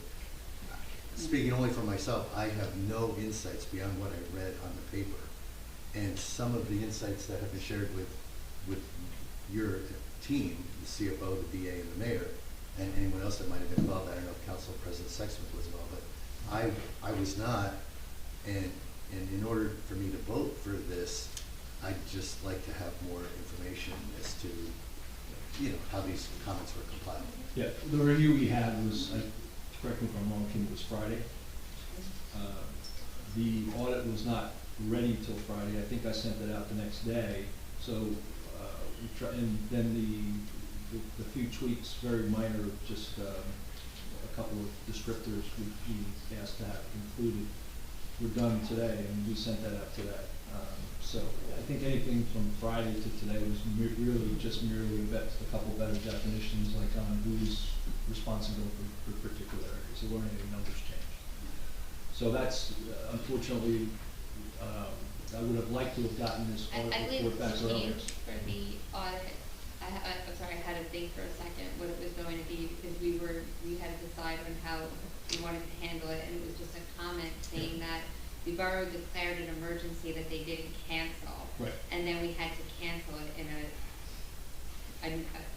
the next year, and we had to acknowledge the fact that it was an emergency that was not canceled in the year that it was made. Right. That was the difference in the audit from Saturday.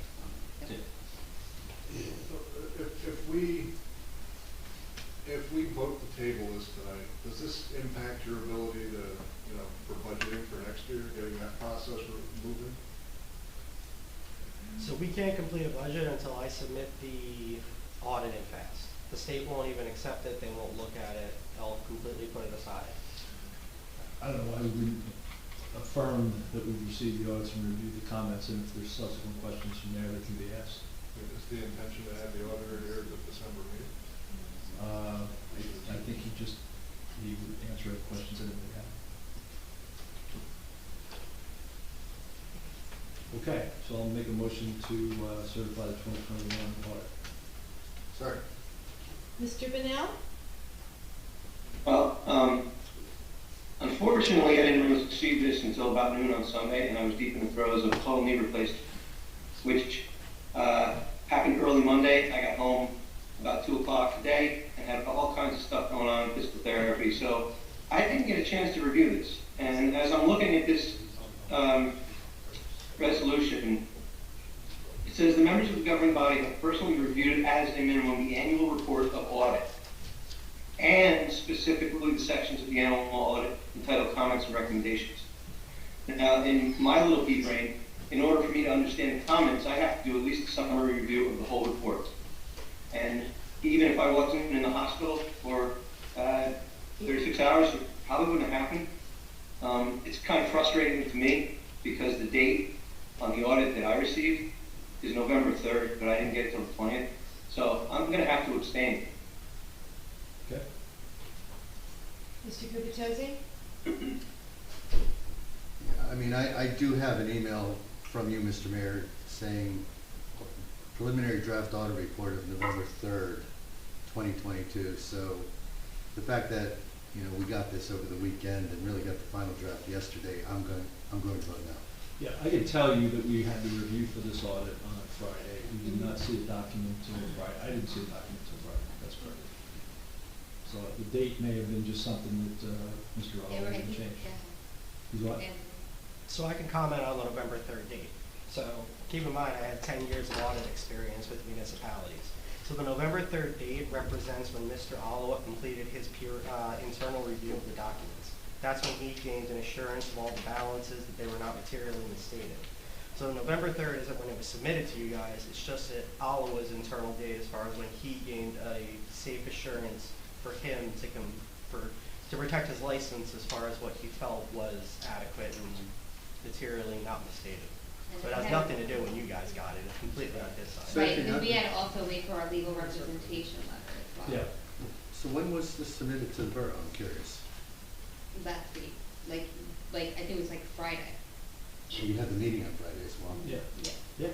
That's the first time you saw this. You know, what's frustrating, and people I know, I knocked on many doors with Mr. Weber as well, and while John heard really positive things about, you know, making sure we restrict hotels, I heard many negative things about divisiveness and not getting along and why can't we work together better.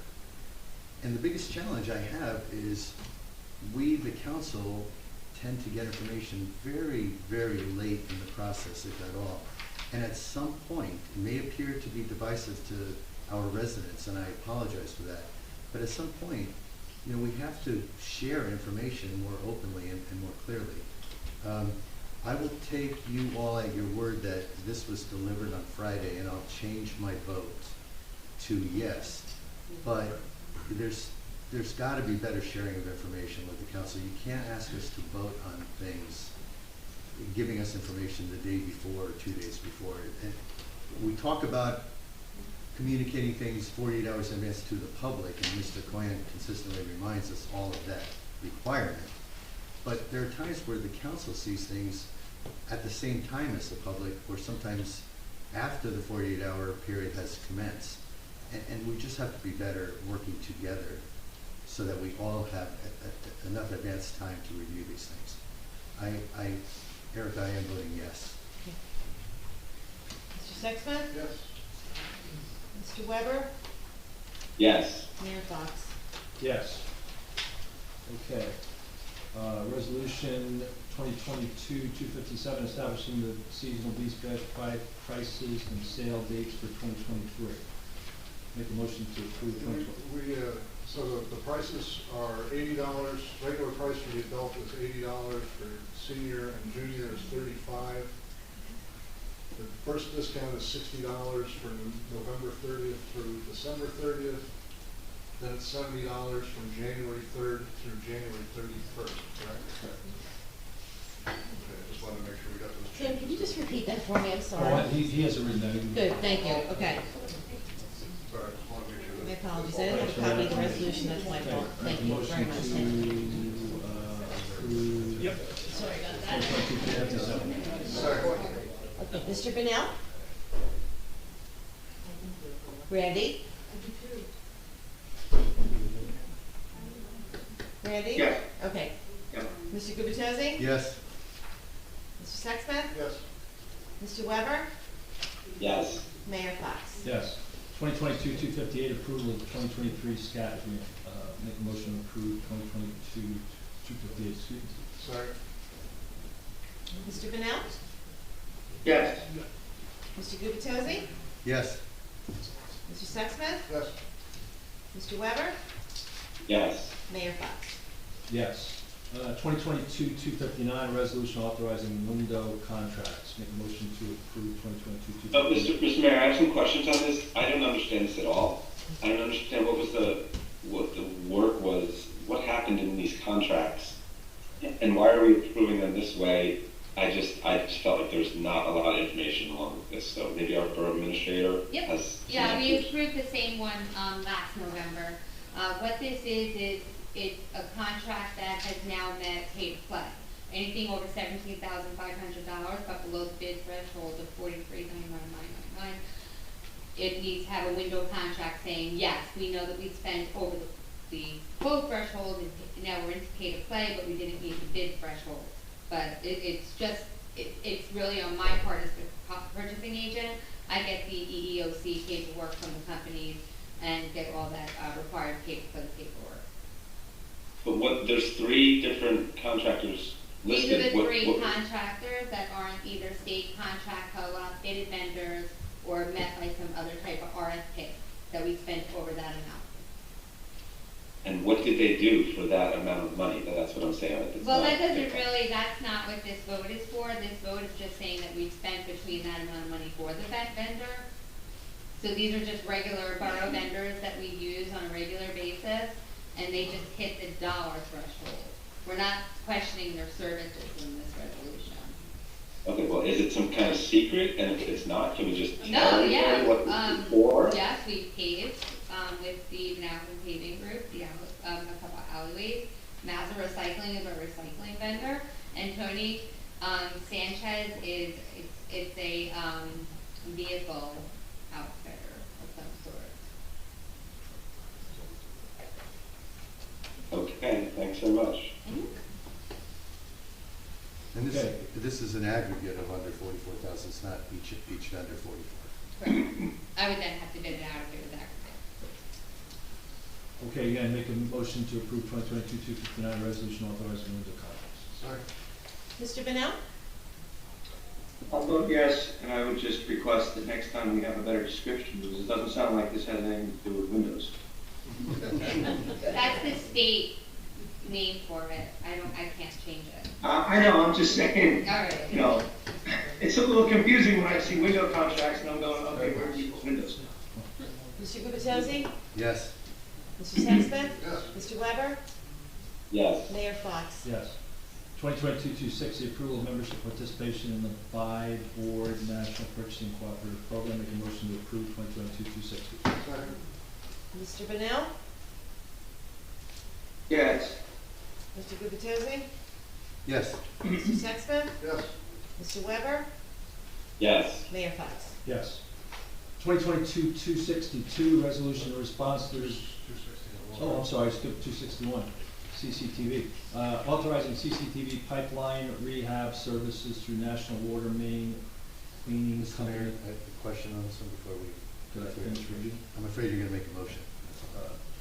Please read, and then I'd like to have a conversation. Why would I make a motion? Without questions? I was anticipating you might, I'm sorry. You've done it before. 2022-261, authorizing CCTV pipeline rehabilitation services to National Water Main Clean Company via state cooperative contract.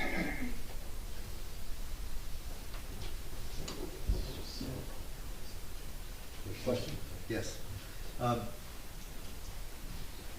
I'd like to just understand, I know we do have a description, and I think somewhere in here I read it was covering 46,000 linear feet perhaps, or, I know this, I gather the idea here is that we're going to video cam all of our sewers, is that right? That's my first question. Yeah, you guys actually gave me permission through a resolution to get it out, and that's what I did. So I got proposals, and this is what we have gotten back. Thank you for that, but from a scope standpoint, it's all sewer lines, or all? Sanitary. I'm sorry? Sanitary that hasn't been replaced. That haven't been Phase replaced. 3, 4, 5. Those, Yeah, your existing phases. yeah. Okay, and whatever might be left too. And I was told by a resident who's knowledgeable that this was done 5 or 6 years ago. Does anyone, I wasn't aware of that. Is anyone else aware of that? I asked if this was done when I first took the position here, and I was told no.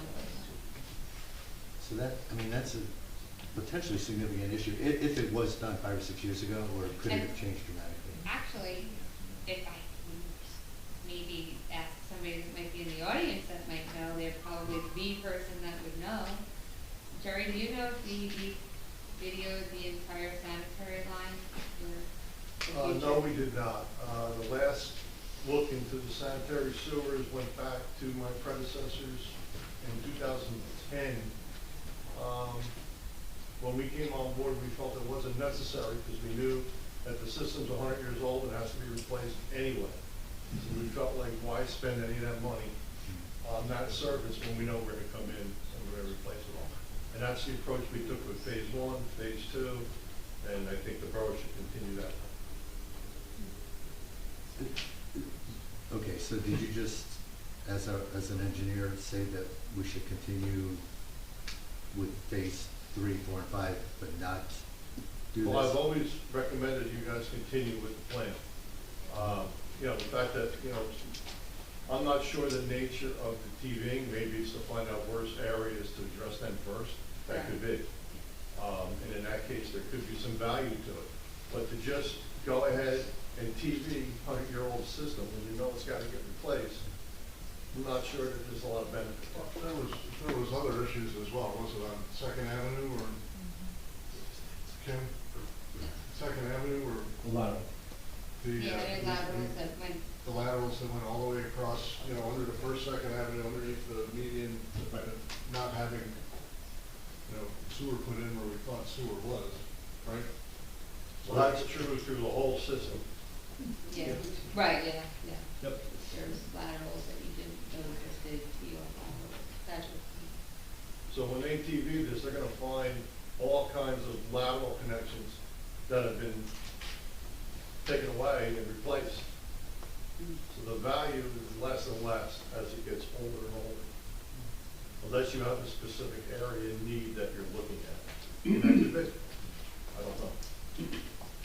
So, and I have a question, is the idea here that we're gonna do this, the video the lines, and then as a result of that, we're gonna find out if if the sanitary pipes can be lined, and therefore they don't need to be replaced? I mean, what are the chances of that? Because I'm hearing two things. I've heard the mayor say before that, oh yeah, we can just, you know, find that they can get coated on the inside, lined with something, and they're going to last a little bit longer. But on the other hand, I'm hearing they're 100 years old. If you get another 10 years out of them, what's the big deal? They're going to have to get replaced anyway. Yeah. So it almost sounds like that whole, you know, lining the pipes from the inside is kicking the can a little bit. Is this video thing primarily regarding to see if we can just get away with lining the pipes from the inside? I think what it is, it's a little bit of both. If there are portions of the sewer that really, the pipe that don't really show, even at 100 years, a significant amount of wear that we might be able to extend that life, we should consider it. We all know the section, phase 2, was pretty significant. It was one of the most significant elements of it. It took a lot of time. If we can avoid that, and bias time, I'm not talking about buying a couple of years, but if there are parts of the sewer that we can minimize, I think we should at least consider it. So, Kim, I don't know if you want to comment, because part of this input came from CME, some from Kim And also. Biagio. Yeah, so maybe you can make a comment. I mean, in phase two, we had a little bit of unexpectancies, which happens with any project. I think if we had a video, it would have been better. There And are areas. Kim, sorry to interrupt, but by those unexpected things, do you mean like laterals where they shouldn't be and going, is that what you mean by that? Yeah, like there wasn't a main where there could have been a main. Like, you know, that type of instance that, remember you guys had to do that change order? It was like $175,000. It was $175,000 change order. So could I make a comment on that, please? Yeah. There was no pipe in that section. Right, yeah, that's what I said. Right. Yeah, So we there knew was that. no main, there So- was no main. And Right. because the laterals were long laterals that went all across the park. Mhm. And you guys correctly said, why don't we run a main down there and pick them up on short laterals so we can protect the park and everything else that we had done. Right, and then, there was a problem we had gotten the NJDOT grant, we did a video on that side of town, cause you guys started on the south side, not the north side. Right. And there was a problem with the sanitary line there, so it would tell us better, what area we might need to change the phases. If that, you know, if that's need be, because we're having more of a problem, I think, on the north side, than we are on the part that we're doing the phases now. And you could always break this up too. I mean, if you decide you don't wanna do the remaining of the phases, we could go back to the drawing board and lessen the scope. But I don't know if that's, you know, what you guys would want to do. Biagio's not here as well, I know he felt pretty strongly about it.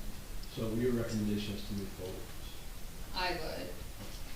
Okay. We did fund it, and it was actually reserved, brought over from previous years for videoing the lines, which might be why one of the residents thought that we actually did video it, because it was funded years prior. We didn't. Okay. So this would be coming out of reserves as opposed to. Yeah, when Anthony went ahead and canceled reserve outlet. We had money sitting on the general ledger that we appropriated, like Kim said, years ago, that we utilized in the budget to bring in as a revenue.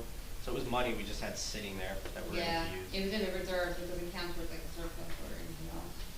It wasn't appropriated, so we put it into capital outlay. It was not changing your fund balance. That's actually one of the comments that the auditor had. There were stale balances on the balance sheet. So us taking those reserves into the budget and utilizing them for this is us clearing that comment actually. Yeah, trust funds, all those good things, yeah. Okay, so I'll make a motion to approve 2022-261. Second. Mr. Benel? I believe when this came up last time, I suggested that we only video the couple streets that had recently been paved to see if we could line those and get some additional life out of the paving. I don't think that we should go wholesale and video everything, so I'm gonna vote no, for the same reason this time. Mr. Gubitosi? Yeah, I was undecided, coming in. I was, very anxious to ask my couple questions. And my last question, which Mr. Frieda beat me to, was, is this effectively a Band-Aid on a significant, open wound? Because we do have 100-year-old terracotta pipes. And I figure they've got to get replaced anyway. So I just think there's better things right now we can do with $138,000, so I'm going to vote no. Mr. Sexsmith? Yes. Mr. Weber? I will vote no as well. Mayor Fox? Vote yes. Okay. What's that? Yeah. No, that's 260. Okay, 2020. Leave that, okay, sorry. 2022, resolution in response to the results of non-binding referendum question on November 8, 2022, general election ballot to consider the future of 319 Moran Avenue, also known as Block 31. Lot 1, make a motion to approve. Mr. Mayor, Yes. Yes. you just chastised me for interrupting last time. Yes. You were about to make a motion. Comment? Yes. Yes. Okay, thank you. The question I had with this particular resolution, I 100% agree we need to move forward. The borough's, residents have voted, on this property, and we will not move forward with a community center, blah, blah, blah. But what concerns me here is, I think this wording is just too open-ended. We are basically stating that we hereby direct the borough's business administrator to review and prepare options for the property and present those to the mayor and council as to how to proceed. And my concern with that being open-ended, I think it puts too much of a burden on our BA to anticipate what, one, the council might envision, but two, maybe more importantly, what the residents would envision. So I would like to suggest that before we make any motions, we consider changing this language to say that we will have a workshop that the council can discuss our thoughts about that property and invite the public's input on that. Once we collectively explore the council's ideas as well as the public's ideas, we can give our BA much more specific direction to say, okay, let's review at least these 5 ideas and then anything else that she might become aware of. So I don't think this wording is, I think it's inappropriately broad, and I would not support this. So the conversation in developing this resolution with the BA, and I'll ask the BA to comment, was that we would in fact come back with options. It could be in the form of a workshop. It could be input from the council between now and that workshop. I asked the business administrator to comment on her background and experience with this kind of a task, because that was the question I asked before we developed this resolution.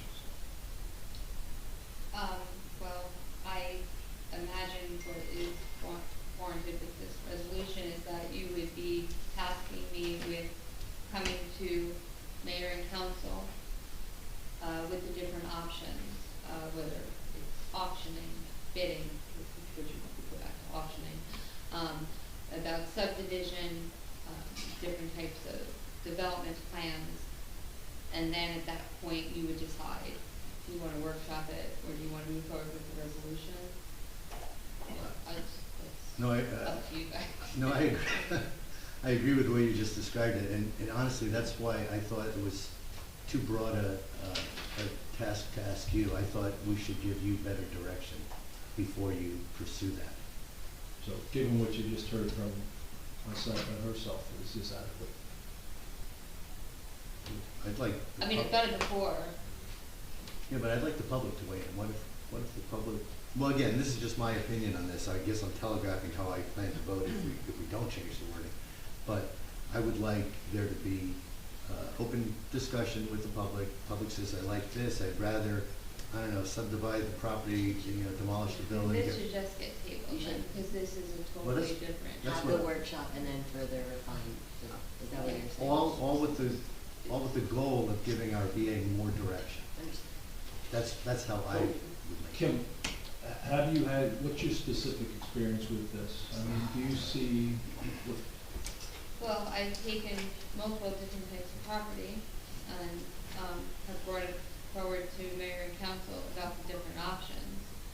I mean, and then you bring them forward to the public and then you get the public input. That's your task usually is the government to do that. It's not taking away the public input by any means, but it's presenting to them the options that are acceptable and allowable.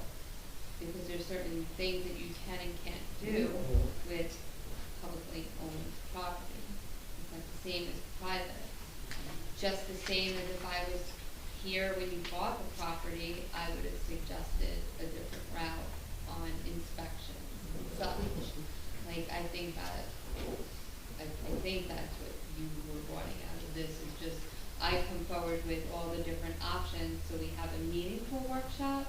Because what I feel happens a lot of times, everyone's having, we don't discuss enough together as a whole, and when we come to workshops, we bring up ideas, but there's usually not resolution.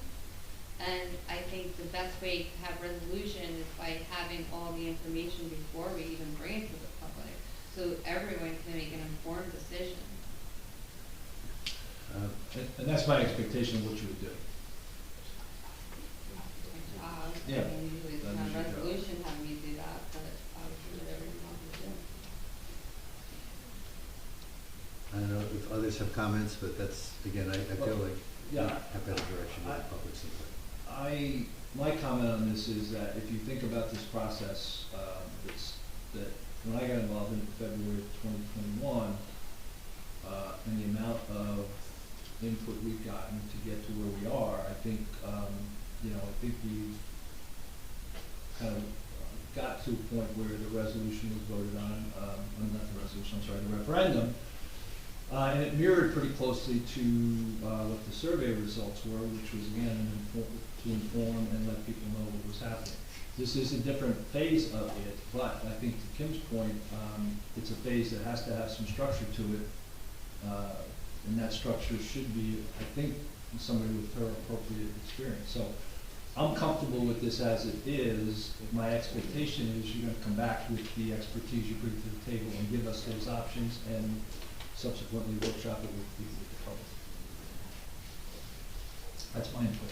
Any input?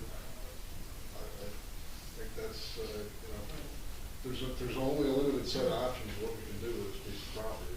And I'm comfortable with Ms. Humphrey working with the borough attorney and what other professionals need to chart the path forward, and bring those options here. I won't be here, but you guys can all discuss them and discuss them with the public and go from there.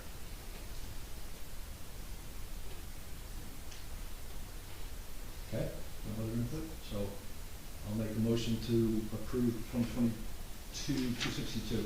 Second. Mr. Benel? I like the idea of a workshop first, so I'm gonna go no. Mr. Gubatose?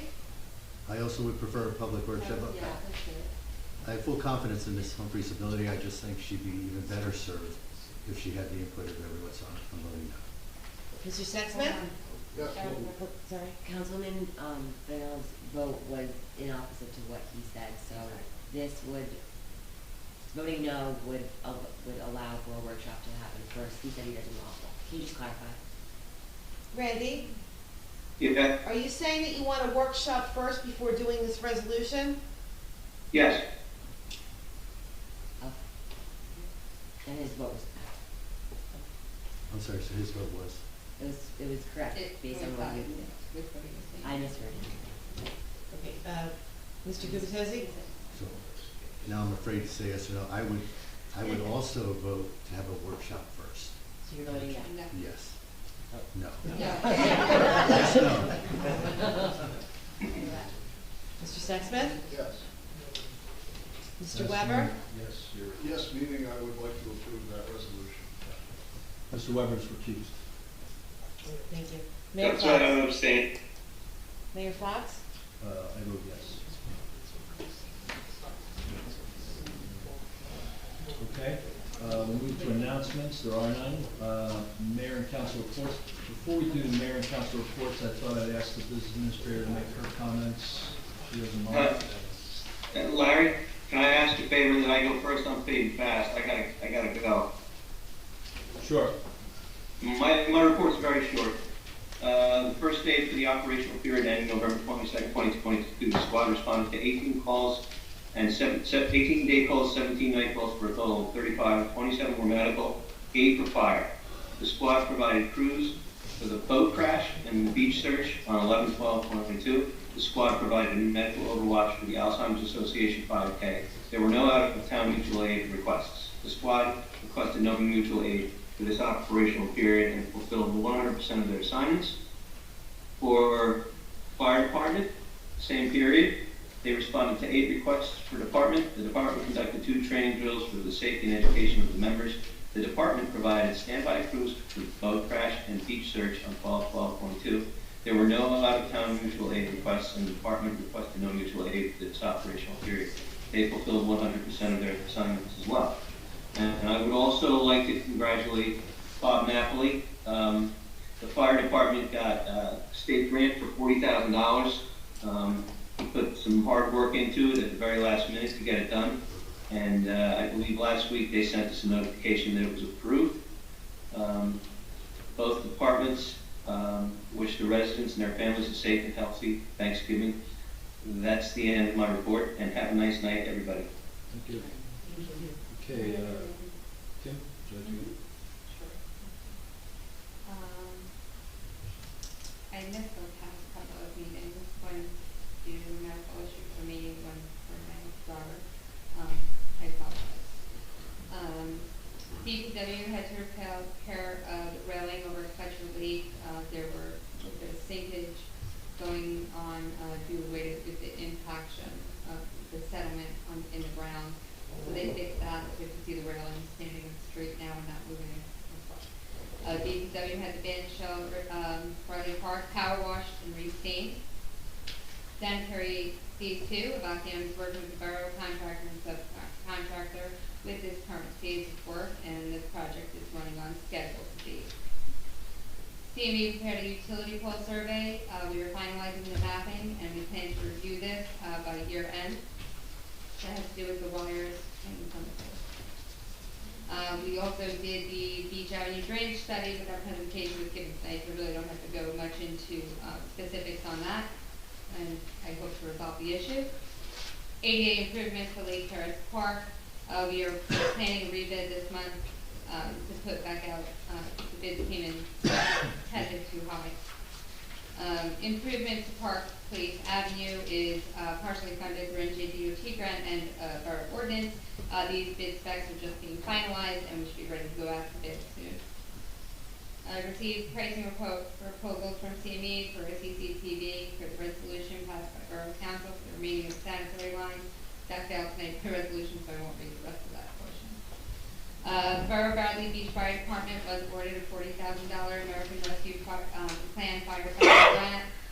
This was through the assistance with CME and the fire department, myself, CFO. We submitted for this grant. We had it prepared and got everything done, squared away, $40,000 for emergency equipment. Borough Bradley Beach and Avon by the Sea have entered into a shared service agreement to mitigate the outflow pipe and associated structures that are failing. The award for an engineer is upcoming, and evaluation bid specs will then be prepared accordingly. Currently, the borough collective bargaining agreements are being reviewed for compliance and changing regulations and codes and laws.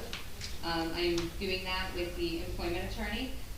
The process will begin next week, or actually sit down with the unions to go over the different findings that I have. I have to say each union contract, I think we came up with probably 4 pages worth of changes and updates that we have to make due to federal, state, and municipal changes. These union contracts being negotiated will serve us for the next upcoming couple of years. Which Fletcher Lake Commission has submitted the recommendation of replacement benches, the benches that they wanted to replace. I am working with the vendor now on setting up an account and making that purchase. The order process for 2018-19, 2021 for employee health benefit deductions, which we began last year. The mayor, that is now complete. The mayor and I will review this. This is where we had employees, when I was looking through the budget, our cost for employee benefits didn't always offset correctly for the amount of deductions that were being received or that we were paying out for benefits. And it turns out that this was quite a large report finding for these years. And I look to resolve that by the end of this year or early next year. liability to the borough. We're still in the process of the payroll assessments. During that same review of the appropriations in the budget, and Angie and I preparing the budget last year, we found that there needs to be a payroll assessment through an audit firm to assure that people are being paid the right rate, federally, and state level, overtime, the correct overtime rate, whether they are part-time or full-time, if they're being offered the correct benefit package. This is just about done. I'm hoping that the audit firm will have this done in the next 2 weeks. Again, we went back 18, 19, 20, working with Employment Council on that as well. The 2023 budget process has already started with the CFO and I. I will be sending the zero-based budget increase letters to the departments for their request for salary, other expenses, and capital items next week. And I just have one employee that took personal leave for the winter, and hopefully they will return in the spring. That's it. Thank you. Councilman DePatos. As the liaison to Fletcher Lake, Ms. Humphrey stole my thunder, but yes, they're very excited about the new benches and the garbage pails and recycling that they are selecting for the Fletcher Lake broader area. Sylvan Lake has just made a request, Ms. Humphrey, if you're able to reach out to Ann Politi. I see Ms. Kathy Martin in the audience, but I know Sylvan Lake has been anxious to get updates, and I haven't had the details to share with them about some of the activities taking place in and around Sylvan Lake, the sinkholes and the crumbling retaining wall and so forth. So is that something you might be able to reach out to them on to bring them up to speed? I can go to the next meeting. And then this really isn't a comment; it's more of a question, and perhaps it's more for our CFO. But just curious, when will we begin the budget process, Anthony? Do you have a sense? We've already started. When will it be shared with the council? The first phase of it. Well, we're at the end of the year, so it will. We'll have a preliminary budget probably in January, which is what the state requires. Okay, no, that's great. I think last year we got such a late start. I just want to get a sense for if you thought we were on track. Okay, thank you. Council President Sexton. Thank you, Mr. Mayor. The police activity report since the last council meeting, a subject was arrested for burglary following an investigation on Main Street. Another subject was arrested for defiant trespass, and a few days later, burglary in separate incidents. A local man was arrested for passing bad checks. In addition, the police provided support to Neptune Township Police, and I believe the state police, for the standoff situation last week in Neptune. I want to say the SWAT team set up in the fire hall is a sort of a base area to operate out of, and I'm sure that Neptune and the state police were quite happy with the assistance. And lastly, but not least, they wish everyone a great Thanksgiving. Thank you. Thank you. Councilman Webb. Thanks, Mr. Mayor. Excuse me, I'm going to start with the boat crash from a few weeks ago. We got to see a lot of our different departments working together. Certainly our DPW was on the scene, made a big difference, as mentioned, our first aid, and the fire department, as well as, of course, the police. They had to work with and integrate with also the state police and other towns and other towns' DPW. So a lot of cooperation there, which was really great to see. The Shade Tree Commission, Councilwoman-elect Jane DeNoble and myself and Shade Tree Commissioner Nick Kosarich went to a continuing education course on tree pruning that was hosted by the Seagirt Shade Tree Commission and Seagirt Conservancy over in Seagirt. So that was, we spent part of our weekend doing that, which was great. On the Environmental Commission front, our energy aggregation, as kind of expected, as I was sort of leading up to, we were not successful in the energy aggregation bid deal.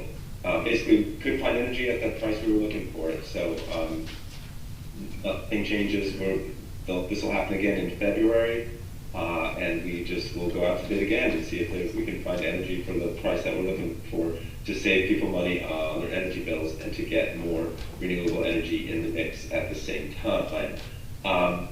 The Shade Tree Commission also, we took a look at the trash cans around Sylvan Lake, and we noticed that most of them, now I can't remember if it's 5 or 6 trash cans, they're just single trash cans. There's no recycling associated with them. We did this, the Environmental Commission did this years ago on Main Street. We pointed out that most of the cans on Main Street are just either a single recycling can or maybe usually a single trash can. They're rarely together. I'm a big proponent of you need to have trash and recycling together. You need to make it easy for people, and we get more stuff recycled that way. So hopefully, and maybe it's the same around Fletcher Lake, we just didn't look there. Hopefully anything that gets looked at Sylvan Lake, one of the things we can look at is maybe adding those trash and recycling cans that put the two together.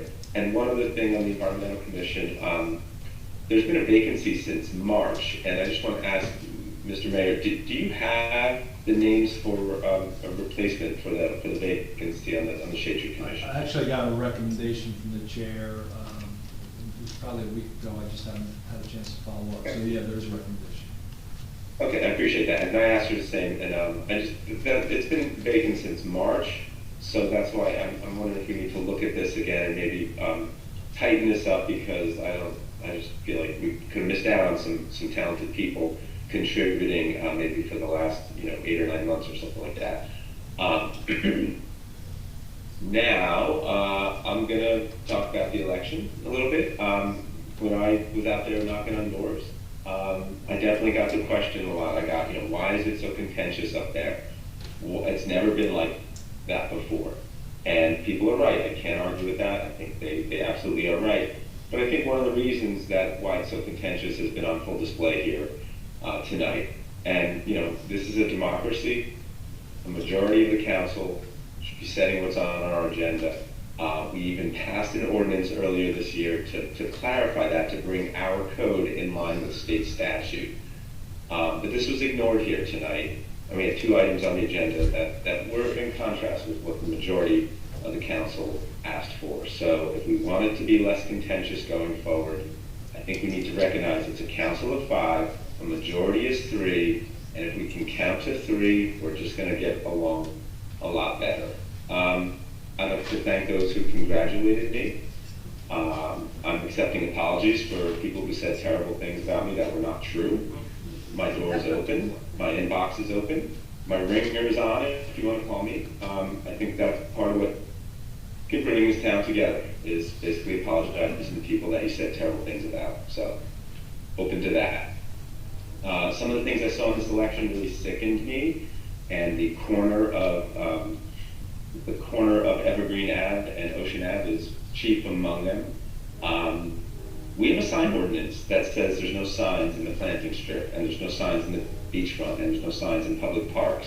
While political signs are exempted in this ordinance, I will recognize that. I don't understand why we just all can't agree that we don't want to look at the political signs in the planting strip. I just don't understand this. So somebody puts a dozen signs in the planting strip on that one corner, and then the other side sees that, and they add more signs to that, and the next thing you know, there's 15 signs in the planting strip, and I just think it's really crazy.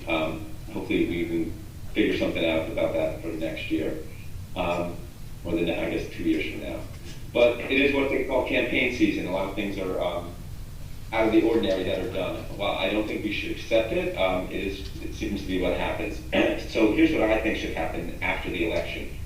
The gold standard for me was election night 2008, and I watched Gary Engelstad walk across town to a restaurant and congratulate Julie Schreck for becoming the mayor. I can't see any reason why this was not the case in this election. Now, I know some people are going to say, well, the results aren't final. That's just hogwash. If another candidate won with the machines, then you could congratulate that candidate. And then if that changes as they count additional votes that came in not on machines, then that person can congratulate the other person who went ahead of them. I mean, this is not that hard. I don't know why we can't just congratulate each other. I certainly extended congratulations on election night. There's another thing I think that's hugely, hugely important to bring this town back together after this campaign season. Campaign season's over. People should close their campaign accounts, their bank accounts, as soon as reasonably possible, and they should get on with the business of the people of Bradley Beach. We should get on with the business of governing. Because if you leave your campaign account open after the campaign, that makes everything political. You know, either it mean, or either that or it means you have an axe to grind, maybe. And this includes you, Mr. Mayor. You're not on the ballot for 2 more years, so I'm going to ask you right here, right now, why don't you close your political bank account? Will you commit to that tonight? No, I won't. Okay. No, because for any number of reasons, number one. Well, and that's the reasons you gave the answer, that's fine, but if you don't, it just makes people suspicious, okay? They say, well, what's that all about? It's never been that way before. Again, we campaigned, once the campaign was over, we closed the accounts, and you got on with governing. And people are asking me, why is it contained? Why has it been like this? It's never been like this before. Well, this is one of the reasons why, I think. And then when you don't close your account, then other people don't close their accounts, and then we have this arms race of political money, and it's just not good for Bradley Beach. So I'd like to see everybody close their accounts. With Randy Bunnell's loss, Councilman, can I ask you a question? no, it's my time. Sure. With Randy Bunnell's loss, I will become the longest serving person on the council, which seems ridiculous because I've only been up here for 6 years. So you're going to have to tolerate this, the long perspective of all the 6 years of mine every once in a while. So that is my report. Thank you. And I guess I'm surprised, it's my turn now, it's my comments, that I'm pretty sure that there were a number of candidates from 3 years ago that kept their accounts open. From an administrative perspective, opening and closing accounts is a pain in the neck. So I take a little bit of exception to your targeting me for that, but you know, that's certainly your prerogative.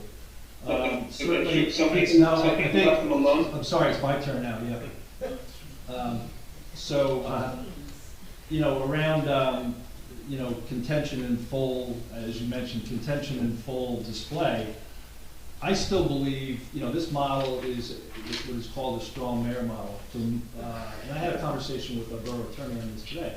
The spirit of the vote of 3 came out of earlier last year when we had a number of things on the agenda, and I asked, I think it was Councilman Weber actually, to cut a few things off the agenda.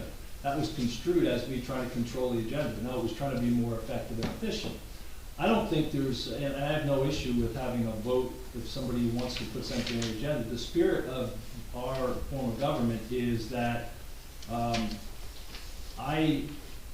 the strong mayor model is that you direct that agenda. If there's something that keeps coming off the agenda, there's a council vote to put it on. I've never, in the 2 years I've been here, I've never, for any period of time, taken anything off of the agenda. If anything, for one meeting. And it was more around the efficiency of the meeting, saying we got 15 items and we're not going to get through them. In most cases, that's the case, and that's what's happened. For me not to have the ability to put something on the agenda, I'm going to really go back with our legal group and say that's just ridiculous. I think we did a disservice tonight to the people of Bradley Beach. I think that our land use board and our land use planner had some thoughtful ideas, and I think it should have been a discussion, and it should have been exercised. That's the way I feel, and it's unfortunate. Councilman, I can count, so I appreciate that comment too. So my other comments are that Election Day did happen on November 8th. I want to congratulate our congressional, county, and local officials. I think somebody made me aware today that there might be one recount underway or starting or in some phase. I'm not sure where that is. Additionally, as you know, we talked today about the non-binding referendum on 319 Moraine Avenue. I think we've settled that. I think that's important. I think it's been a very arduous process that we went through, a difficult process. A process where I believe there was a lot of alignment at a council level. So if we want to talk about unity alignment, I think almost every vote that was conducted on funding, on developing recommendations on developing options were, if not unanimous, pretty close to unanimous. So it wasn't a line process. It wasn't an easy process. I've been through this kind of process in my private business life, and it's a never easy process, and you never have everybody happy. But I think we had a good process in place. Councilman Weber talked about misinformation. There was a hell of a lot of misinformation relative to the process and the whole project, which is unfortunate, but I think in the end, we're moving with the people's will, and that's what's important. And the more we can develop ways of conveying things to the public and getting the public input, I think is appropriate and important, and I think we did that in this case. We celebrated Veterans Day on November 11th. I was particularly happy to have Patrolman Rafik Pickett.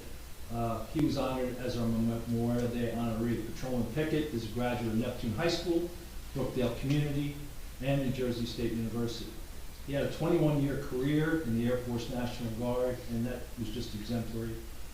We were really lucky to have him. This is his third community he's worked in. He worked very briefly in 2 other communities, and he's been in Bradley Beach for about 15 years.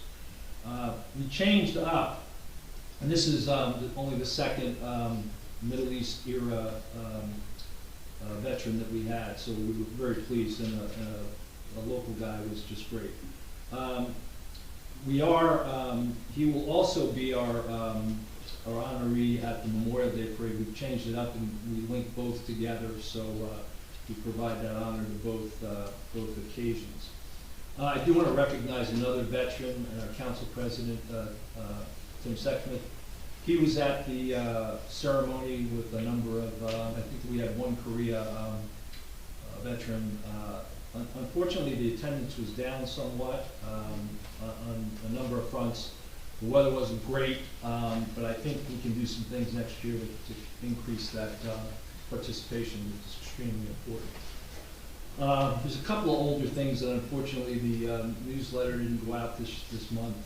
I'll just mention a couple things quickly.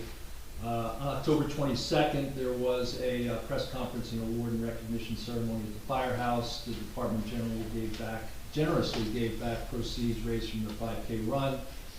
Gave it to our school superintendent for the 8th grade class trip and some other really worthy groups. Senator Vin Gopal attended and gave a generous contribution to both fire and EMS. For those who don't know it, he is an active EMS member and has been for years. On Sunday, October 30th, we had a trunk or treat event at the municipal parking lot, had the Halloween parade, a costume contest, cider donuts. I think everybody had a good time, and we're getting back to normal thanks to the fire department and all the volunteers on that. So I've got a little bit of mixed news after that. Hopefully it's going to turn out good. We were planning for the annual bonfire to be this Friday evening. We had to make a command decision today and push it to Saturday. The weather looks good for Saturday, it looks bad for Friday, and it looks horrible for Sunday. We hope we can reestablish this on Saturday. We're going to get a reverse 911 call out tomorrow and let people know, and also advertise it everywhere we can. So Sunday was to be our tree lighting, but the weather there's a 98% chance of bad weather, and it just doesn't look good. So we'll keep you posted on that. One of the options we're exploring, and I think we're going to be successful with, is there's the Christmas Village, I'm not sure the exact title. No, the market, Christmas market that we do in Riley Park. We may be able to link those together on December 3rd and have that during the day, and then go into the tree lighting and those ceremonies that evening, which would be great because I think it'd be kind of a full day of fun. Stay tuned for that. We'll get announcements out. We apologize. I know this is the 3rd year in a row we haven't been able to hit the bonfire on point. It was COVID 3 years ago. Last year was a horrible windstorm, and hopefully we'll be able to dodge a bullet on this one. An important report was issued by our tax assessor early this month, the Bradley Beach 2023 Assessment Report. It's a very informative document. For those who haven't seen it, is it on the website yet, Kim, or have we put it on yet? It's up. Average value of property for 2023 is up 20% in Bradley Beach. In keeping with our promise of affordability, we've managed to be able to keep our spend level down, which is very important. We've made some pretty significant spend level reductions over the last 2 years. So although appreciation values have gone up 20%, we're not seeing that with tax rates or not rates, but tax bills that people are getting. We've been successful at a local level, and at a county and school level, we've also been pretty successful. So we're going to keep trying and plugging at that. It's going to be a little bit more difficult this year with union contracts and, again, the continued cleanup we do in our financial systems. We're progressing, I think Kim mentioned it, on phase 2. Final laterals are getting done. Happy to report that we got a lot of curb and driveway apron work done on 2nd and 3rd Avenue. We're continuing on that path. We're applying asphalt as we can, and as we get into the crazier weather, we're gonna have to pull back a little bit. But I think people on 2nd and 3rd Avenue are finally seeing some relief, and I'm very happy about that.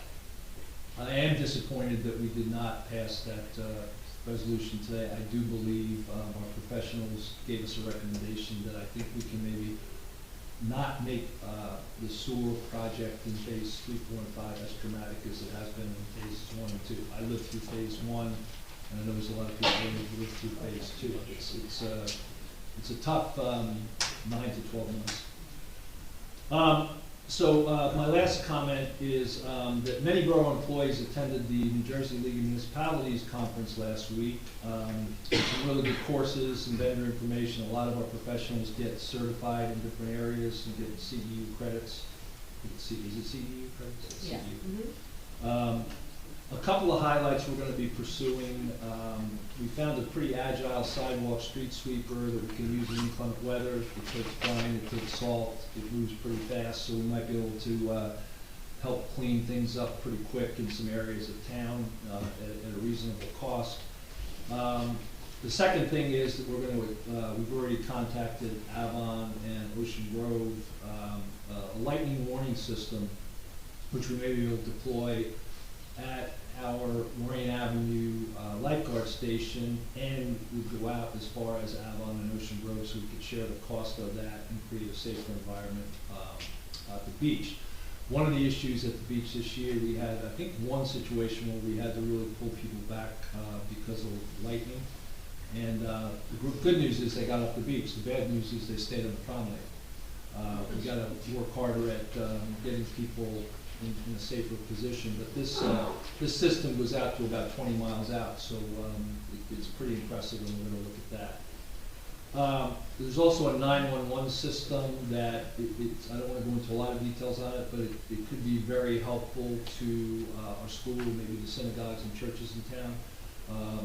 We met with the vendor, and I think there's maybe some pretty good solutions that we're going to try to exploit coming up. With that, I did attend this morning for a little bit. I was a little late as Lieutenant Browning, let's see, Lieutenant Arnold with the test. I was a little late this morning, but it was a full day in-service training for for the police department. The full team was there. I spent some time talking with them, but more importantly and more unfortunately, I participated today in a lockdown drill with the police department, and given what we've seen happen in Colorado Springs and some other places, it was a pretty sobering experience, and I was extremely impressed with our police department and the school. I think there were a couple of failure modes that we have to address, as we saw, but nothing. By and large, it was very successful, and department did a great job. So I'd like to, you know, commend them on that, because of the importance of that. These folks keep us safe, and I really appreciate it.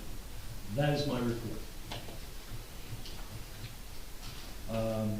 With that, I will we'll go to comments. Yes. Thomas J. Cohen, 612 Third Avenue. I do want to compliment the council for voting down the videoing of the sewer. I think that was very important. I really look forward to the open public meeting about and workshop about the church property. It's very important to everyone in town that we get that right. I also want to clarify some misinformation. Mayor, you continually call the James a hotel, okay? But I'm going to tie this into your elect account for political donations, because in May you received a $500 donation from Mr. DiStefano, and it's listed as his employer is the James, a bed and breakfast. Okay, so maybe it is a good idea that you close your accounts. You know, besides the other funds you took from the political PACs in Trenton, it does not look good. It's not a good look. So I just wanted to clarify that, and I also want to find out if you could tell me who wrote this ordinance number 22-18, which was delivered to the public on Monday. This two-page document to make a hotel and a motel a conditional use is one of the worst written documents I've ever seen. And it's so specifically written clearly for someone. I'm going to read something here. It says, the minimum lot area for a newly constructed hotel lot shall be 10,000 square feet. The minimum lot area for a hotel utilizing an existing structure shall be 3,600 square feet. I'd love to know who wrote this to find out where they got that and who specifically they're targeting. This ordinance is not written broadly like most conditional use ordinances are. Also, there's no parking requirement. I mean, really, this has got to stop. You're trying to do these things. I also want to make you aware of the fact of two other things. When Mayor Engelstadt was the mayor, I did file suit against the town for entering things onto the record at the meeting and not even putting them on the agenda. And that was another successful one. That was settled, and it was cured. And also I want to say about this videotaping, Mayor Engelstadt stood in this room, held up a big piece of pipe and said, these are our sewers, we got to change them all. So there's no Band-Aid here. It's time to just get it done and schedule it out properly. And thank you. Hopefully I clarified the misinformation, and I hope this conditional use doesn't show up again. But can I ask a question? Who did write it? Because it's really funny. What are the Oh, it's professionals that you hired. Okay. professionals? I didn't hire them. That we hired as a community. Thank you. Oh, okay. Thank you. you. So trust your professionals. Yeah. Trust your professionals, not trust my professionals. Yes. Dr. Tom McGuire, 610 Brindley Avenue. I know that there was a resolution passed about funding the church to fix it. I think it was like $250,000. Are we gonna keep trying to fix it right now? Or are they stopping all the work? Are the fences gonna go away, or are they gonna stay there? The work is already completed. Oh, it's done? It wasn't to repair it, it was to protect the assets. It was patching holes, the windows were leaking. Can I talk in common? I'm sorry. Yeah, well, yeah, so I the appreciate it, windows, thank you. the windows were leaking, Yeah. water was going through the masonry. Yeah. So we had to stop that and Yeah. put the foundation. Yeah, no, I know it was down. protected. I didn't know if it was finished or not. Is the fence still up around it? It's ordered to come down, another company put it up, so it would. Because I know they charge like monthly or. Yeah, we already put in the request like So that's 2 what weeks that- ago to come down, they just haven't come. Okay, cool. The next question is, when is we're just gonna start tracking the rentals or Airbnbs? Do you have any idea about that? No, we need to, we have some work to do on that, starting with the ordinance. Okay, and as far as fees go for supplying our insurance for rentals and businesses, when will that start? January 1st? So it could be another year before we start finding the rental people? No, we need to come up with a rental registration fee, Uh-huh. it's just creating the ordinance, the fee ordinance. so it won't take too long. My concern No, is I just think that it's a as a quarter. business. I would say in the first quarter, we might Okay. have it downtown. Because as a business owner, I know I'm gonna be paying this fee, and I'm an easy target. I'm a Main Street, everybody knows I'm a business owner, you know, so I have to pay $25 right away, and as does my landlord. And so the tracking system is not only gonna track rentals, so they're paying their COs, it's also gonna track them complying with it. And I know we did say the fee is nominal, but we might differ on the word nominal. I can go apply for a firearm, a weapon, for $5. So I'm just concerned that I know it's 25 times 100 businesses approximately, times that's businesses plus the landlords, so that's double, so that's 50 times 100. So that's, my math correct, it's 5,000, right? Yes. Anyone say no? So that's already $5,000. Okay, so that's $5,000 we're just making off of Main Street.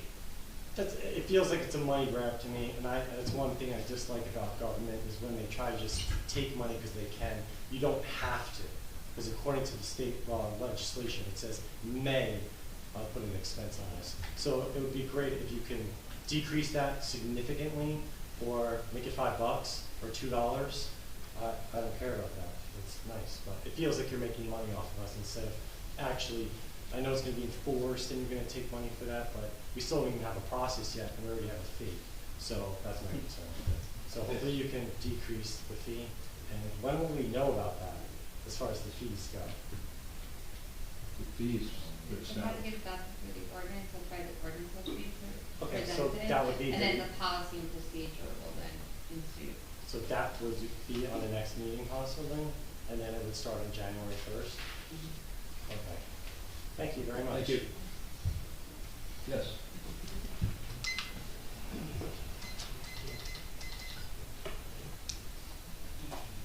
Rich Dustbins, September 3rd. Let's see, got 3 items here. I don't know who was involved in the decision on putting some catch basins on Hammond and 3rd, but thank you. It's way beyond my expectations. We never had a water drainage problem on our street before the water company changed the elevation there, and it created a body of water. I've learned from some neighbors recently, they've been referring to it as Lake Dustbins.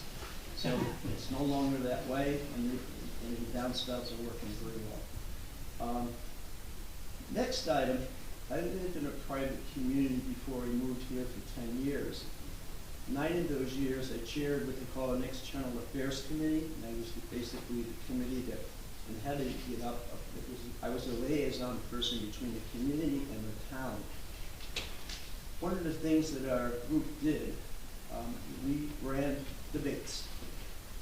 You ran what? Debates. Oh, debates? Yes. Yes.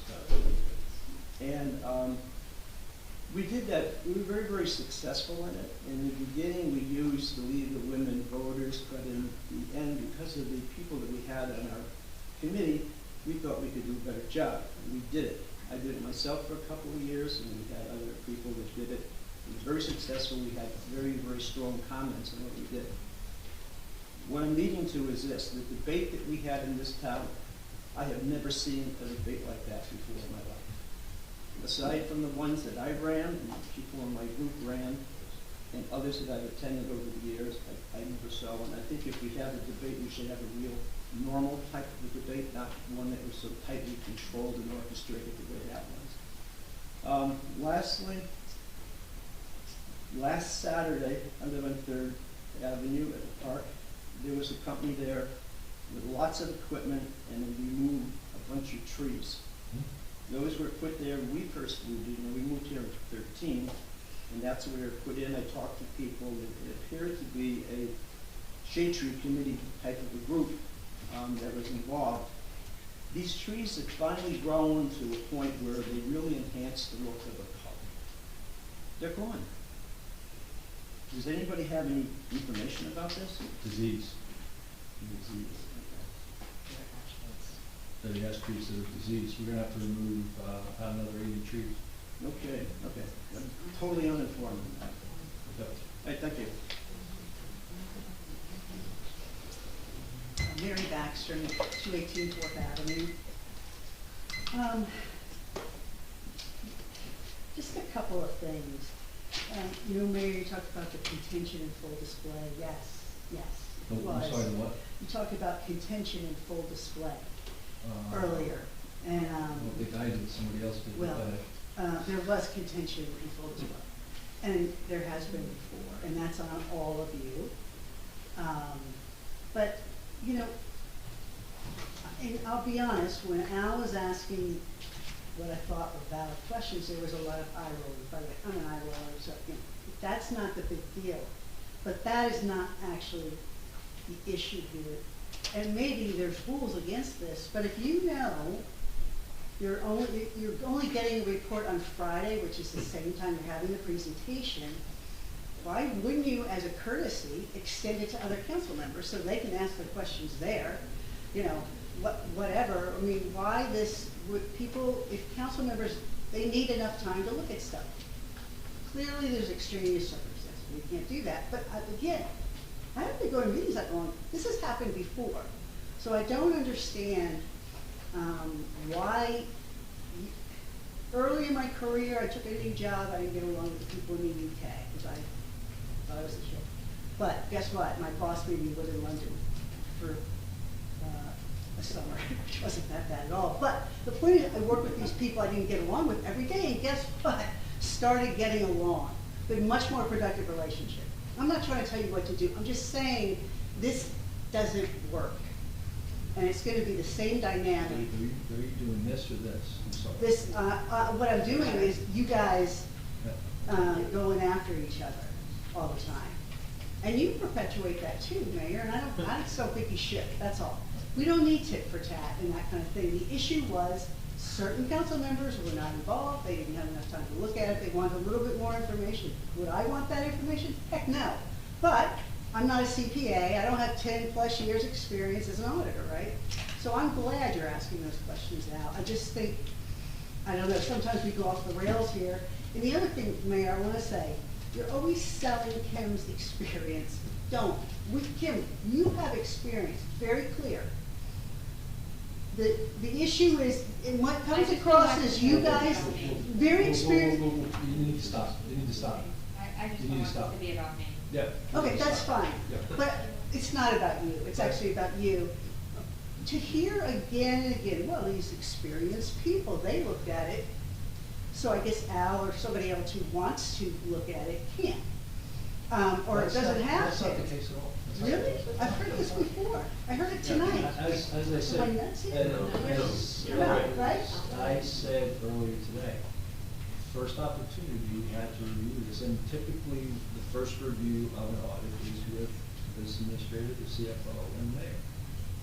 Following that, the information went out. Following that, the final information went out. It went out as quickly as we possibly could, and there is an opportunity for the council to ask the auditor questions. That's going to happen. I feel like there seems to be a burning platform to get a budget approved by a certain time. So, well, I heard that. No, all we asked the CFO was, does this hold him up? And it does. Yeah. The certification is a simple process. It's 5 or 6 pages you have to read and say, okay, I read them, I understand what they are. This audit's 188 pages. I haven't gone through every page yet, and I need to do that over the next couple of weeks. But can I certify that I received it and I looked at the comments? Yes, I can, and that keeps the process going. So it's not a question of, you can imply that we're holding information back. We're not holding information back. This was a late audit, and part of the reason we had a late audit was this auditor and this gentleman over there had a hell of a lot of work to do to untangle some things and get them straight, and I feel like we've done that. So, I think it's a little bit unfair. No, I'm not judging the problem. I think, I'm sure it was a good process. I have no concern about that. Mm-hmm. But the issue is, people don't have enough time, and even if you don't have enough time to read a 188-page report, you probably saw the presentation for whoever prepared that report, and you probably could ask questions or anything, right? No, we No. have the Can't report ask in the anything. morning, and we Well, then- sit there, they report it. Just invite, just ask them, make them optional. They probably won't come usually out. not regular. Yeah, yes. So it's not. I know, and I don't know if it's allowed, I'm just throwing it out there. I wanna say one more thing. Tim, you did a disservice to the mayor and the rest of the council. The snippy stuff on Facebook, and by the way, I'm an offender of it too. But when you say that my wife is doing all this illegal activity, Didn't say that. that's, yes, she is. I have it on my phone. I screenshotted it, and what is all this illegal activity? I have no idea. Okay, so somebody- Apparently it was a bad one, and I apologize. Okay, because that's libel, and I don't appreciate it. I live in that house. I don't see drug dealing, I don't see murders, I don't see BUD, I don't see any of that stuff. So, you basically libel her. I'll leave it there, but just think before you post stuff. Thank you. As I said, Thank you. I apologize, it was a bad joke, bad attempt. I'll be close this time. Linda Duggan, 312 Brinley. I'm sorry. Congratulations to everybody with the voting and the results, and I want to wish everybody a happy Thanksgiving before I'll forget at the end. I have a few things. I wasn't sure when I should ask this question, but I'll ask it now if anybody has the answer. I was concerned with the sewer lines being doubled to go and they exit out into the lake. Will the lake be able to sustain a large downfall at one time without flooding on the other side? It's a good question. We have, that's why we have an outfall pipe. Well, exactly, but that's not working right now, is it? It's working, it's just, it's. Is that enough to take it? That was that question. We have an engineer nodding his head yes and that. Yes, okay, I feel good now, thank you. What I know of what's proposed. Thank you very much. Also, with that insurance that everybody has to have, who is going to evaluate the quality of the insurance that you have? Do you have enough? Don't you have enough? You have too much? It's a requirement for the ordinance. I know, but Yeah, it's coded for. like, where, We I just don't know have where to to file look. it. We don't, we file it. We don't. You're saying that we have insurance. We have to file it, that's right. So And I don't then- even understand why we, just an it's the opinion, governor why we're did it. even doing this, because I could have like $3 on my house and $2 on my back house, and it burns down and she's out, and I'm, you know, like, The governor put this into effect, so we just have to. I have to write it follow down. it. okay. All right, and with the church, I would like to see some progress in I know people love that church, in removing it during the winter, so the summer isn't destroyed because it's gonna be done during the summer. And then we can all decide what we wanna do with the property, or I'll give suggestions. That's just my opinion. And I just wanna ask a question for you. All right, so all the monies that we generate, no, it's a comment. I don't know exactly where it comes from. We get the mayor and All right, then- Mayor. Talk to me. The monies that we generate for the beach and the projects that we did last year, increasing the showers, putting in the ramps, that all came out of the beach fund, right? They're all paid. That's all paid. So the new money that we get will be for new projects for the beach. That's all I want to ask. All right, and the parking meters on the beach, is that beach money? Can we increase those? We do any number of things. That's just, okay, thank you Good very much. question. Everybody have a safe holiday. Anthony, I'm sure Anthony jotted that down. Yeah, I'm sorry, no, you've been trying to get up there for the last half hour, sorry. Hi, I'm from California, actually. So you're in the wrong meeting then. I'm You gotta say who you are and where you live. Okay, Valerie McCaffrey, and I live in Los Angeles, California. Okay. I am the lead producer on the film Here Johnny. Oh, I got a warning that you were showing up. Yeah. Yeah. Not a warning, I was. Yeah. So it's Valerie, right? Yes, Valerie. As you know, we're shooting a movie in the general area in Bradley Beach. We're at a home. We had a late start on getting proper location manager to help us out. So we've made some mistakes, but we have corrected it. I went around to the neighborhood and talked to all the neighbors. The one neighbor who I believe complained to you has agreed that he will allow us from 8 to 8. We normally work a 12-hour day. He would come in at 8 and we would be done by 8. We normally work a 12-hour day. Christina, our director, we had a big meeting today, trying to cut the script and do everything because it is the hero's house of our story. I'm hoping that, I know we have a police officer that's assigned to us, but I'm hoping that you guys will agree to have us those 2 extra hours, because I know the city ordinance is from 8 to 6. But we're not going to load out. We had some trucks on the street where the man was experiencing a bad experience, but we're not going to have the trucks there anymore. We're creating a better environment. Like I said, I talked to the neighbors across the street, neighbor behind him, and I explained what we were doing, and I'm hoping you guys will agree that we can have those 2 extra hours so she can complete her movie. She's a Jersey girl. We worked 6 years on this movie. It's a true story of a man who owned a diner in Asbury Park, who gets dementia, and I'd really like to finish this movie. And I would like you to finish the movie. Thank you. Thank you. Thank you, Melody, from Los Angeles. Okay. Mia Mullen, 302 4th Avenue. I'm sorry, I didn't get your name. Mia. I wanted to just bring up a couple things. One is, I understand that there's a fee of $500 an hour to hold any kind of a public program at the recreation center. Could be wrong, but also it's my understanding that it's much less not too long ago. Just wondering why it's so high. And if no one pays it, does it just stay empty where no taxpayers are benefiting from our recreation center that we all paid for? Do you want a response? I do. Okay. Yeah. That's not the cost exactly. You can go to the recreation coordinator, and there's actually a fee scale. There's a table for different amounts of time, and I don't know if whoever it is that you're asking for yourself is looking to have for the a community program. actually, because of public so, programs. So what happens is if you're doing public programming, there's like 3 different options to hold a program. Okay. So if you're running your so if you're running your business out of the recreation center, that burden shouldn't be put on the taxpayer, even though it's a community function that might be offered there for usually a fee for that business. So that's why there's usually that one fee that if you're going to use the building 1 day a week for 8 weeks, there's a certain fee.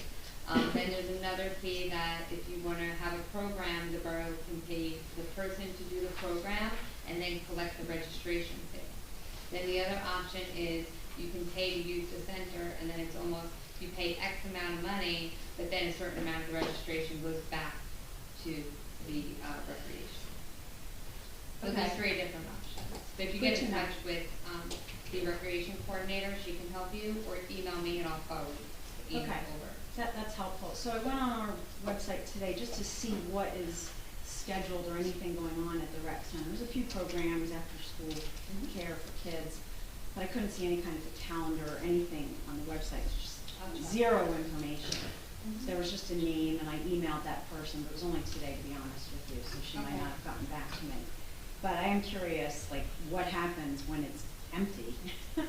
Why would it be empty when there's an opportunity to help somebody in the community and others in the community with an exercise program of some sort? There's someone there full time to have that people can go in, they could read magazines, newspapers, whatever it is that's going on. There's yoga that goes on there. I didn't see that on the website. Yeah, so I'll check and see what's going on. That kind of stuff should be posted. And I guess I have a little time. I did want to say one thing during the elections, just an example.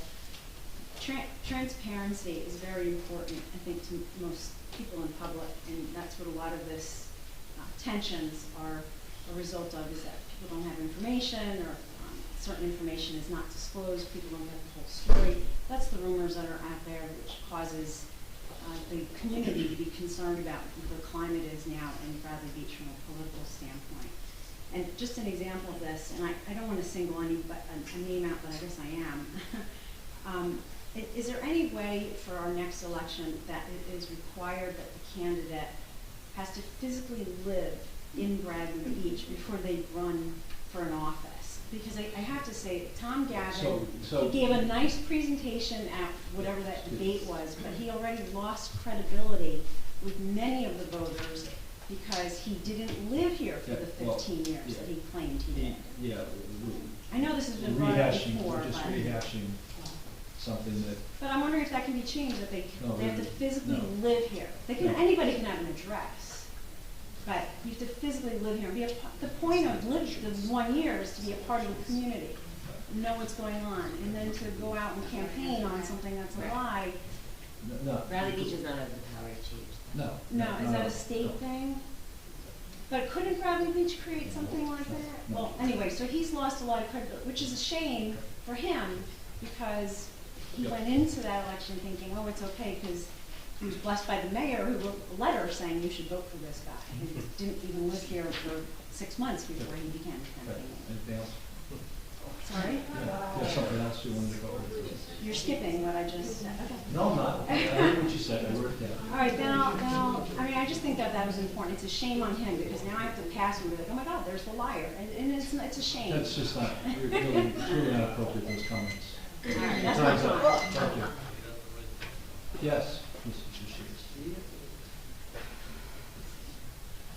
Eileen Shishius, 112 4th Avenue. I heard you say something about a street sweeper. Was that correct? I did. Yes. You did. Is there any hope that we're going to have our streets cleaned from the sewer company? I mean, we have stones all over 4th Avenue. I mean, we're living with the bumps and the all of that. But they left debris all over the street still. And I remember, I think it was when it was the summertime, I specifically showed you bolts that they left on the street, and you said you would take care of it. But the debris is still there. Okay, we'll look into that. Okay, and it's all on 4th Avenue, it's just not on our block. Yeah. The project engineers here, I'm sure they'll contact the contractor in the morning. Well, that would be nice. And I will also like to go on record that I would love for Bradley Beach to be the only town, beach town, that does not have hotels. Everybody's entitled to their opinion, yes. Yes.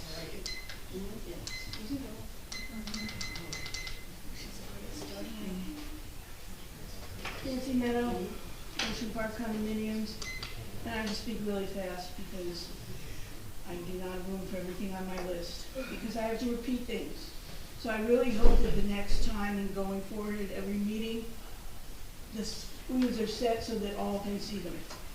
I still am waiting for, I see numerous people here that are not on this, that the people on the screen can't see, and that have not been introduced, that receive money from the borough of Bradley Beach. I'm tired of it. If they're here, they have a bias and or are representing us, we need to know. I don't know, maybe I didn't take my Ritalin this morning. I did not hear anything regarding setting the prices for the senior badges. Prior to, did I not hear it? Yes, you did not hear it. How much are senior badges? 35. 35, so they went up? I thought they were 35. Okay, bottom line is if somebody wants to buy a Christmas stocking stuffer, how much is a senior badge? I know you can't answer a question, so maybe you can get email back to me. you. We can get back to you. Maybe you can email me. It's going to be posted anyway. It's going to be posted in the next couple of days. Well, that's a whole other issue that I will leave for another night. I certainly hope that the person who's taking a leave of absence, that you expect to maybe come back in the summer, I can't help but wonder if they're collecting unemployment. I also am very confused with the protocols here. It is my understanding that there's 2 places for public comments, one regarding the consent agenda, which is after the minutes, the other now. And yet, Erica was asked to read something right after one thing this evening, and at the last meeting, somebody, Dr. Hefflish, sent an email to be read during the consent agenda regarding a resolution. The administration wanted it to be read at the end of the meeting. That was not its purpose. That is not my understanding of your procedures. And had it not been for Mr. Weber, it would not have been read at the appropriate point. There's only one person who's supposed to run the meeting, and it would be really nice if he followed the rules. Speaking of rules, I understand there's a photo contest for the calendar. I don't understand how it can legally be open to employees and their families. It also says it will be judged. Who are the judges? What are their credentials? Why would somebody even submit something without knowing that, given the problems of the calendar photographs in the past? It just keeps going on and on. And regarding the new website, we spent another $8,000. I see less information. I see the same incorrect information. I do see a really easy font to read. If I can locate the calendar and see if there's an event, there's a little pin dot. So I didn't even know we had a Veterans Day thing, because I thought that pin dot meant legal holiday, borough closed. Nothing is I shouldn't say nothing. Many items are not alphabetical. Many items are not chronological. So the goal being to undo everything that was fought for, and this is my 5th website in 3 mayors, is just another example of how, in my opinion, you waste the money and how you ignore what we the people want. I want to say that this is clearly the town of Bradley Beach. It is not Fox Beach. It is not Humphrey Beach. And I really come up here every time we have a meeting, only once this month, because you totally ignore what the people want. And this happened with so many things. And gee, the church bit from January of 2021, well, there was a lot more that went on before that. And quite honestly, the goodwill of this town was spoiled. We had people willing to do stuff, but the message sent to we the people is, we can do it all better. We'll spend the money, and we'll pay professionals who supposedly know better, because we do not want your help. Well, you know what? We're the ones that live here, and we want our lives our way. Thank you. Thank you. Yes.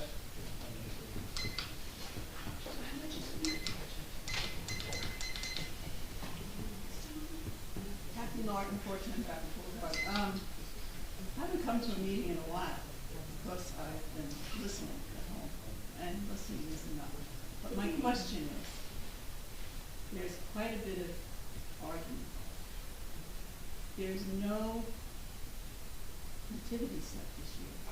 There's no candles for the Jewish community. I wondered why. I looked out there and I thought, there's a lot of argument going on, but there's no God left in this town. What's happening? What has happened? Where did it go? I called, and I remember you helped me, Ken. There was no flag for 9/11. The flag was up for 24 hours. We lost people at 9/11.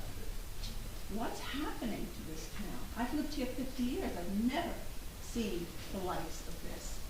And now to see that the nativity set is gone and the candles for the Jewish community, something's wrong here. They're coming.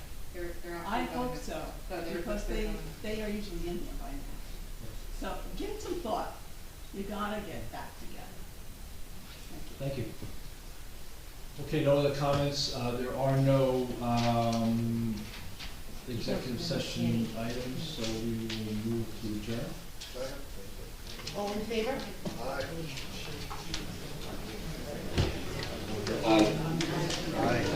Thank you, everybody. Have a good Thanksgiving, everybody.